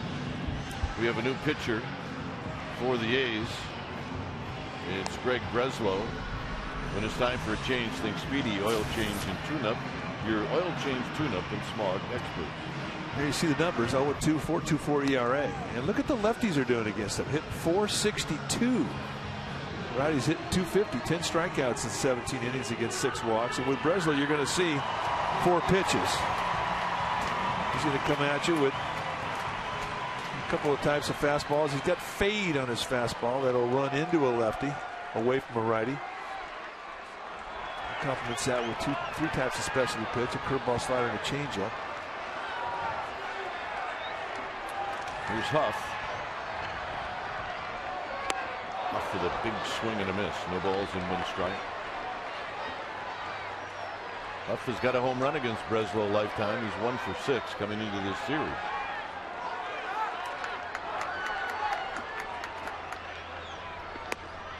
Low and away with Tejada and then Fontenot. Nate Schultz, a game-tying 2-run home run in the 8th inning. Into the arcade down the right field line. 2-1 now to Aubrey Huff. Huff got the game-winning hit in the 10th inning Friday night. Right off the closer, Brian Fuentes, a little fastball middle way. An easy score for Manny Burris. Giants fans went home happy. Huff pulls this breaking ball on the ground foul. It's 2-2.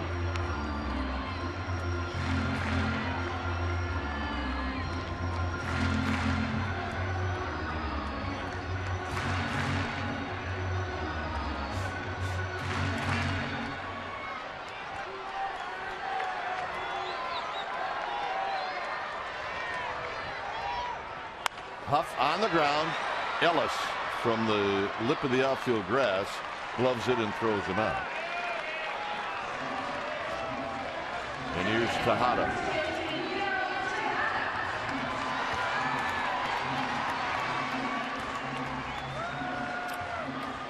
Tejada picked up a base hit in the 8th inning off of Belfour.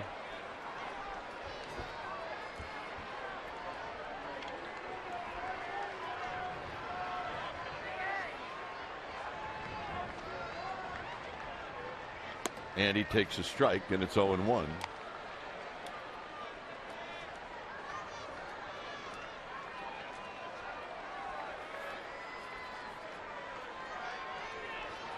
Fontenot to follow. We're in the 10th. Maybe low and in, 1 ball and 1 strike. Breslow kind of followed that one in after he threw it, thinking he had that strike.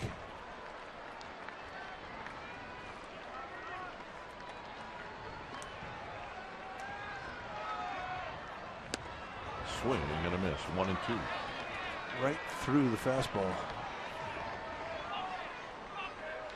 You're a hitter, that'll make you step out and think a little bit. You know he's looking for a fastball with 1 strike. Now he makes his adjustment. And a shot right back up the middle for a base hit. And that almost got Breslow. He elevated that fastball just a little bit ahead, the count 1-2, and that's a location mistake. Tejada jumps right on it. Boom. I mean, the easiest one to defend is out over the middle at the belt, and that's T-ball location, folks. And that almost hurt Breslow.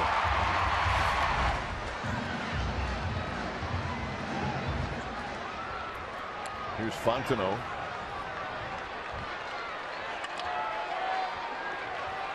Fontenot 1 for 4. And he bounces one foul. Fontenot trying to hit that ball in the hole between Barton and Ellis.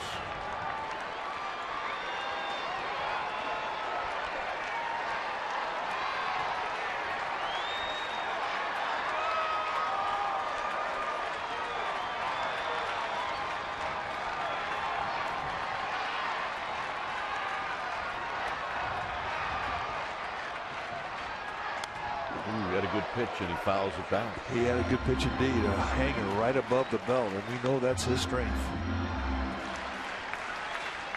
Throwing something between the letters and the belt, and he's on it. And he's got power up there too.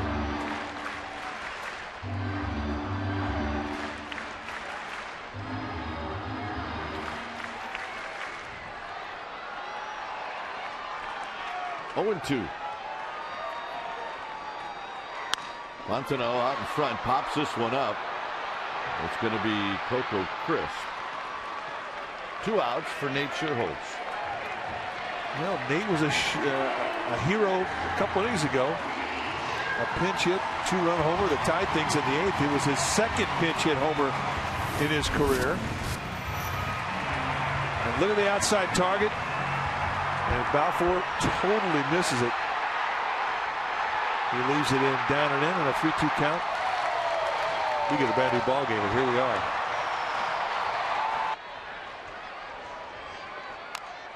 Swinging a foul straight back, and it's 0-1. And he was on it. He's seeing it good.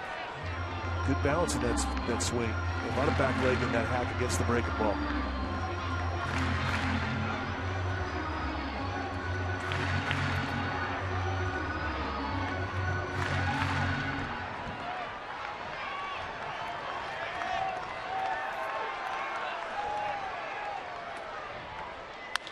On the ground, this should do it as Ellis has it. He will flip on to first. And now we will go to the 11th. It remains 4-4.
Then the Florida Marlins are coming to town for a 3-game set starting Tuesday night at 7:15.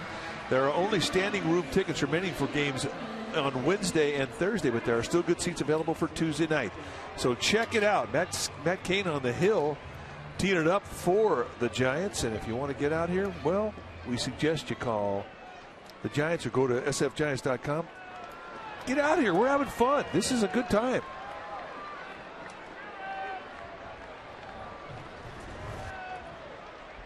Romo to face Sweeney. And a strike at the knee.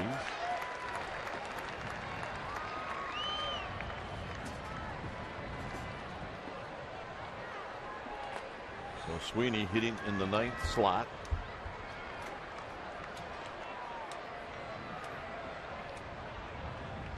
And he shoots this one past Emmanuel Burris for a base hit.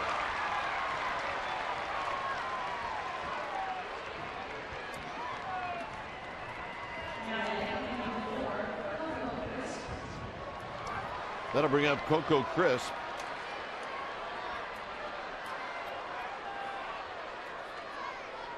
Well, we've seen Bob Guerin, the A's skipper, use the sacrifice a lot in this series. And if indeed he is going to sacrifice Crisp, that is going to put some added pressure on the bunt because of his speed.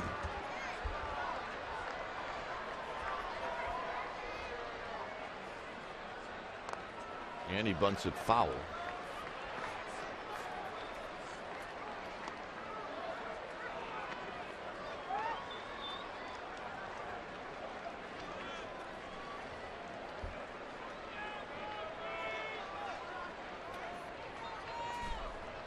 Oh, 0-1 to Coco Crisp. Sweeney being held on by Aubrey Huff. And spun it foul again. And it's 0-2.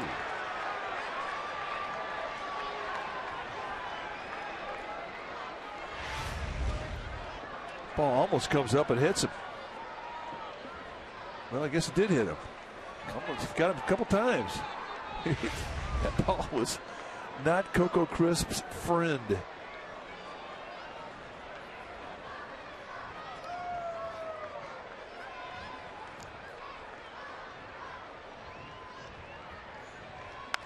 On the ground, Tejada. Tejada goes to Burris. And it'll be late, but they get the lead runner.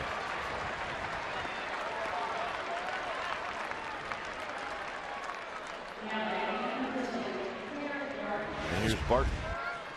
You can see where they're jamming him. Anticipate that he may bunt again. It's kind of a half swing protect emergency hack. And Miguel Tejada does a nice job choking this one off to get a nice throw to Burris. So you're going to get the lead out, but with Coco Crisp's speed, no chance for the back end of it. And now you have to guard against the stolen base. Now you have to give Buster Posey a shot. Romo's pretty good out of the stretch. He's one of the quicker guys out of the pen. He's usually below average, or below the normal speed of 1.25, which is average unload time for a reliever.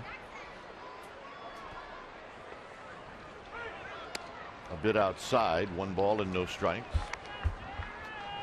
I should say 1.25 for anybody out of the stretch. But Romo's good. He's very quick. He will give Posey a chance to throw out Crisp.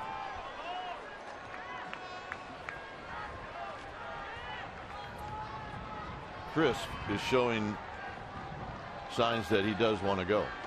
They'll check him.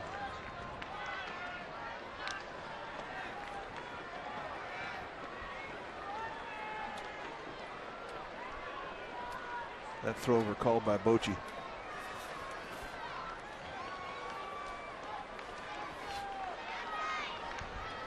One ball and no strikes. And a strike.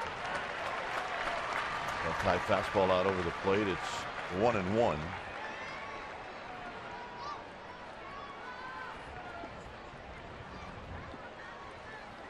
Both teams with 11 hits, both teams with 4 runs.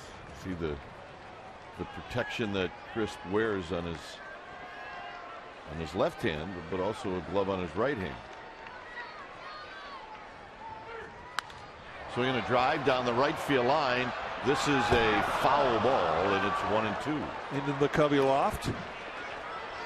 I don't see many go down there, but I don't think it's coming back. We've seen now a couple in this series, but you're right. We may not see any more after this series.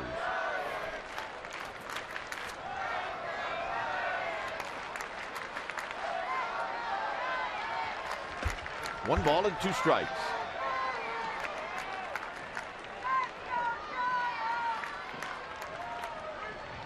Up and in, 2-2.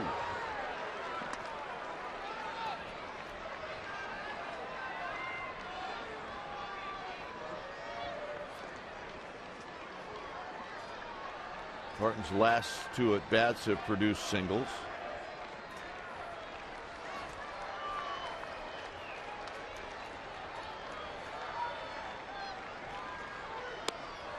Three and 2.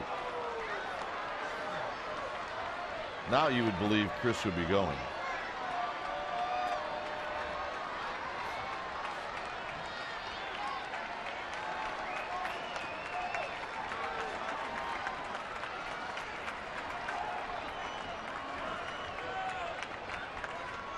Three and 2.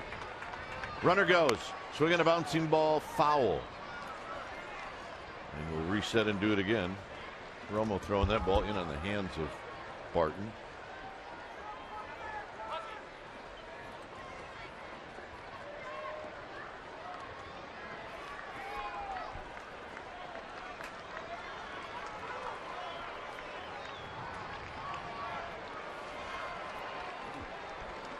Three and 2. Chris should go again. He does. Swinging another foul ball, almost in the same spot.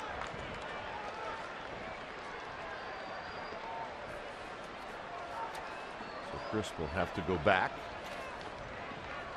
Really one of the great names in baseball. Oh, absolutely. Coco Crisp.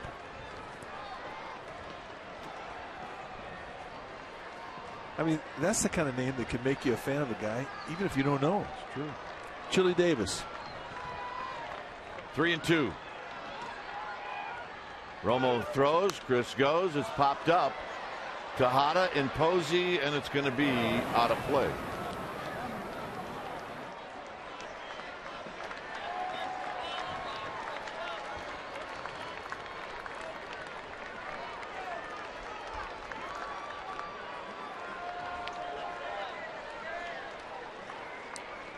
Remaining Giants players, Whiteside and Ford in the pen, Lopez and Mota. And of course, the 4 starting pitchers. 3-2. Crisp goes, swing and a pop-up. Buster Posey coming back, and now the wind starts to take it, and Aubrey Huff makes the catch. Welcome back to Candlestick Park. That was very candlestickish. The wind right now is howling, and you can hear the flags popping on top of the stadium. Out in front of this ballpark right now, it's got to be gnarly. But watch Buster Posey as he begins the pop-up dance and realizes that I have no chance. And there to pick him up was Aubrey Huff. And he had to do the pop-up dance. And I think Aubrey Huff was surprised. Not at the end, but as he was coming down, I believe he was just reading Buster Posey. You see the banner out in right center. It's really, the wind has picked up about twice what it was earlier. And Connor Jackson just got back. Or make that Coco Crisp. Well, he had a major league lean going, and with 2 outs, he should be stealing here. Yep. And there's the lean, and that's a big lean, and he just did get back. See if Bruce Bochy has any ideas of pitching out here.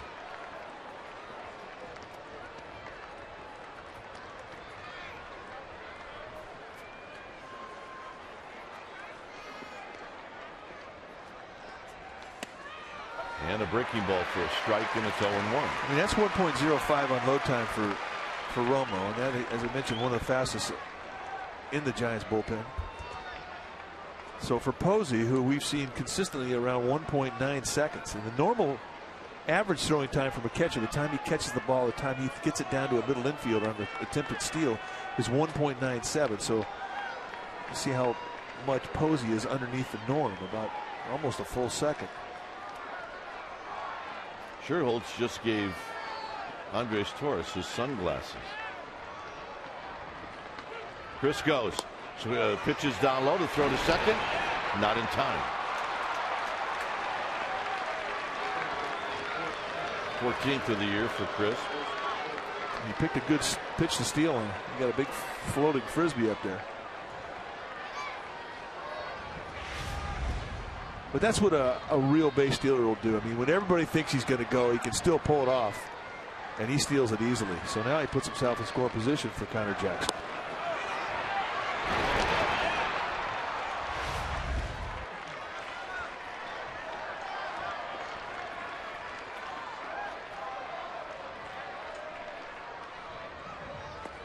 Down low, 2-1.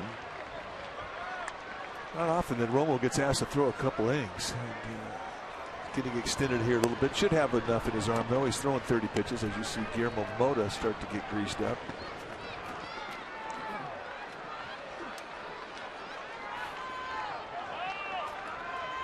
Crisp at second.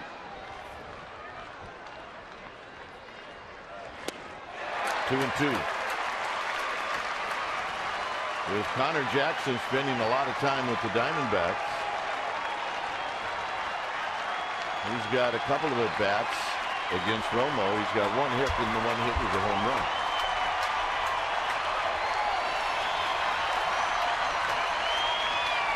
Two and two.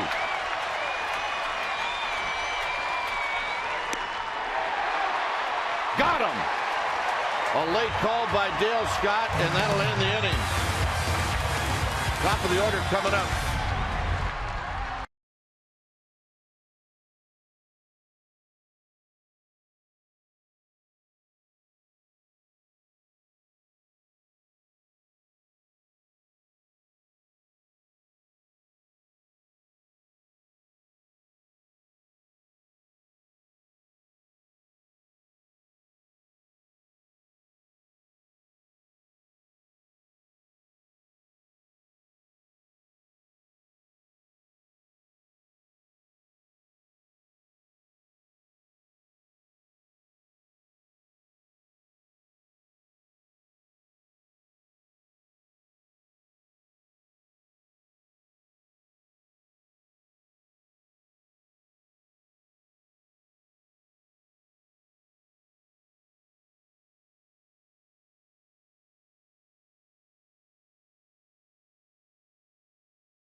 to give you a fastball that'll go anywhere from 86 to 90, depending on how he holds it.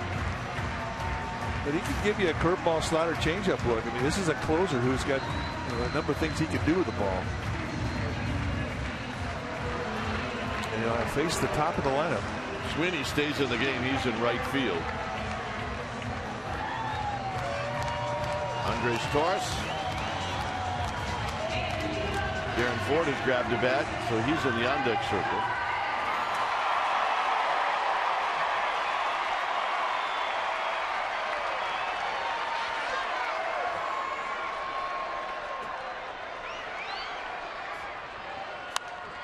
And on the first pitch, Torres fouls it out of play. 0 for 4 this afternoon for Andres Torres. You have to be patient too. I mean, it's easy to get into the home run derby frame of mind, but you have to discipline yourself to take what a pitcher gives you.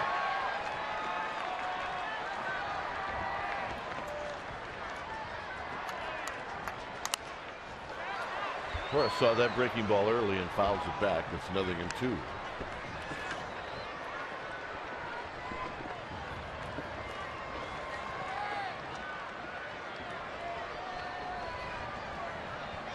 He definitely had good balance in that swing. He was not fooled.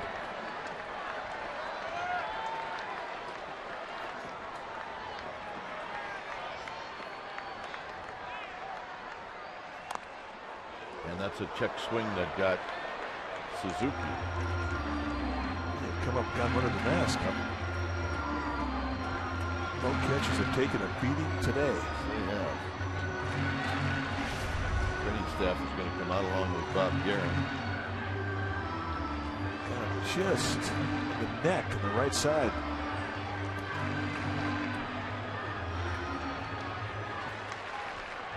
They're asking us in the truck. Well, if you wear the other mask, that's not going to happen. Pick your poison, pal. Yep. If you're a catcher, you know you're going to wear it.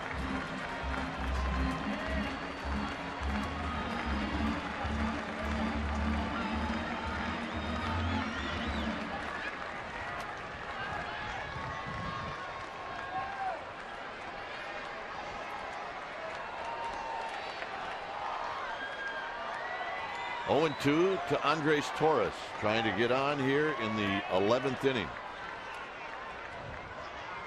And it's wide, 1-2.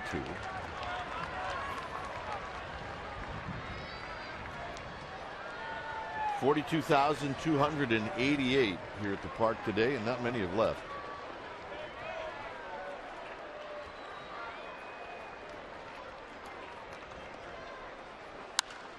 Little pop-up out to shallow right field. This could be tough. And it's going to be Ellis who makes the basket catch. All right, let's check in with Greg Papa. He's at Willie Mays Plaza. Yeah, you guys were wondering about the wind. The best way is just to show with me my hair here, Mike. See if I got the flying nun. Hair do go, and it is a little blustery out in front of the ballpark. And I've been inside the public house most of the last couple of innings, but we will be here right after the ball game for Giants Postgame Live, presented by Esurance. Stick around. All right. Thanks, Greg. As Darren Ford is going to hit. If anybody can pull off the flyaway look, Greg Papa can do it. Not easy. I bet they had to give him $200 to go out in the wind. We're talking big iron. Here's Ford. Ford fouls one out of play. Darren Ford, not many at bats. 9 to be exact, and he's 2 for 9.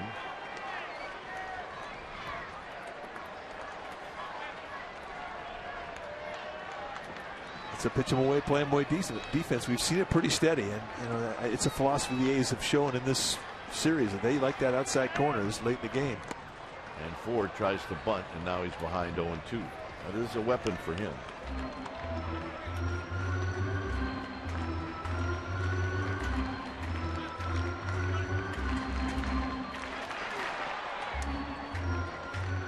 We definitely have some folks here this afternoon with some good attitudes.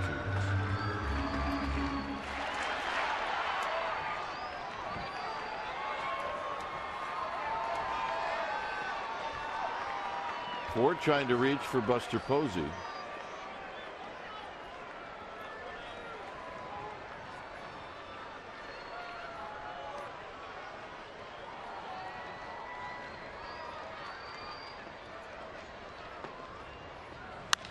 He'll shoot it into right center field. That's a base hit. Ford with a wide turn, and now we got action. You have action is right. And there's not a person in this ballpark that's not anticipating this is going to be a steal situation. However, you have to think about this. With Buster Posey up there, if you steal Darren Ford and he's successful, you'll probably lose Buster Posey to an intentional walk. Emmanuel Burris on deck.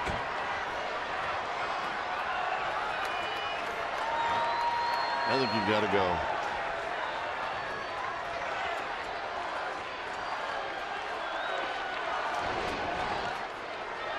Although I'll tell you what, with Fuentes, he gives you that hesitation. And you got to be really careful if you're Darren Ford. And he breaks his hands. He's that little pause, and he can hold it there, and he can come to first base late.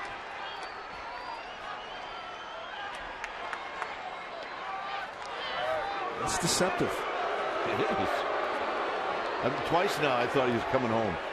You know, most left-handers, they have in their mind what they're going to do before they break. Either going to throw to first or they're going to throw home. But with him, you don't know. You're thinking he might be thinking home and all of a sudden make the adjustment to first base because of that pause.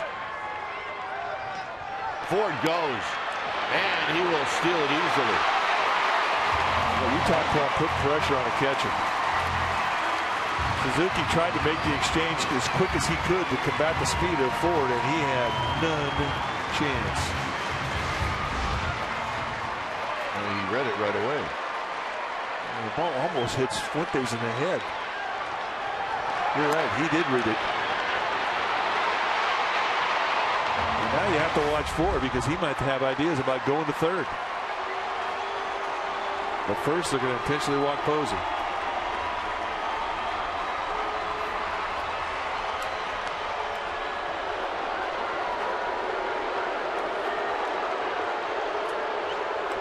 If you're Fuentes, you have to put a pretty good zip on the ball at home. You can't just throw a lollipop in there.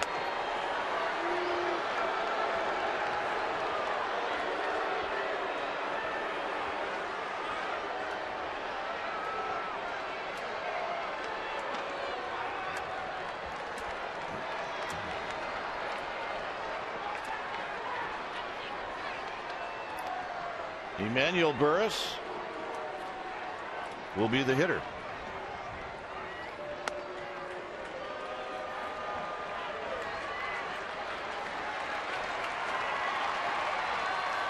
Posey moves on down to first. Bob Guerin comes out.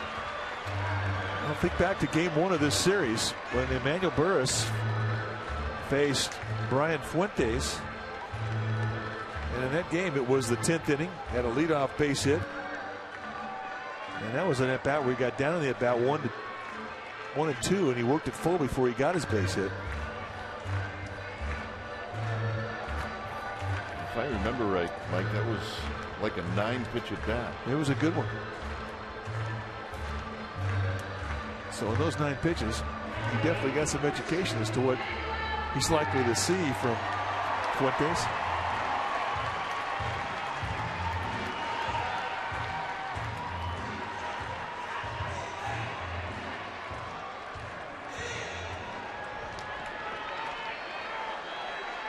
So here's Emmanuel Burris, and his only other at bat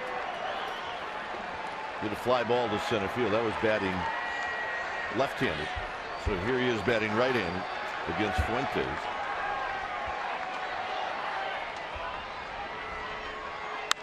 Line drive, base hit, right field.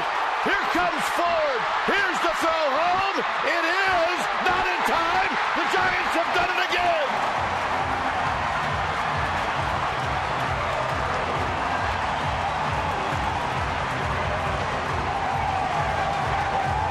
Truly is the only way they know how to win.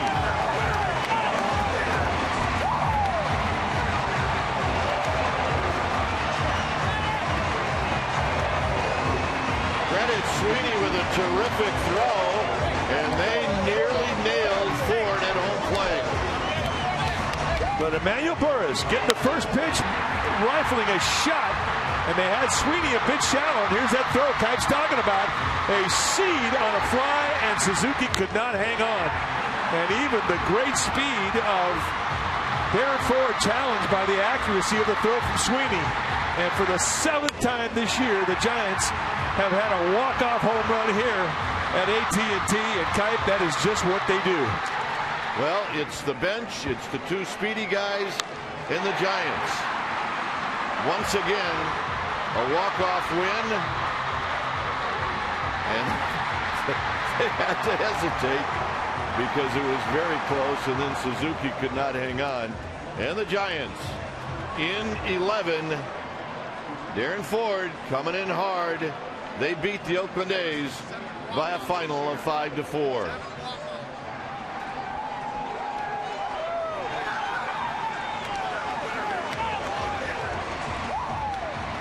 So the Giants win their 5th in a row, and they sweep another series here at AT&T Park.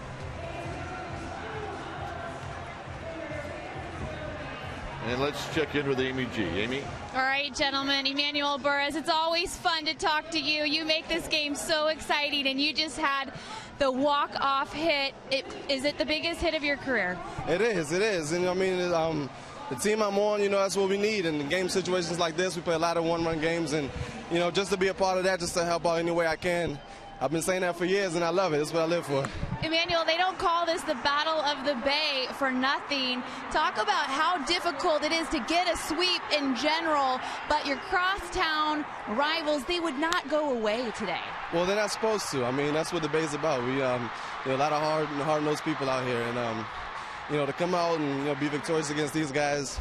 I know they're going to be gunning for us, when we go back to their place, but I mean, that's what we live for. This is baseball.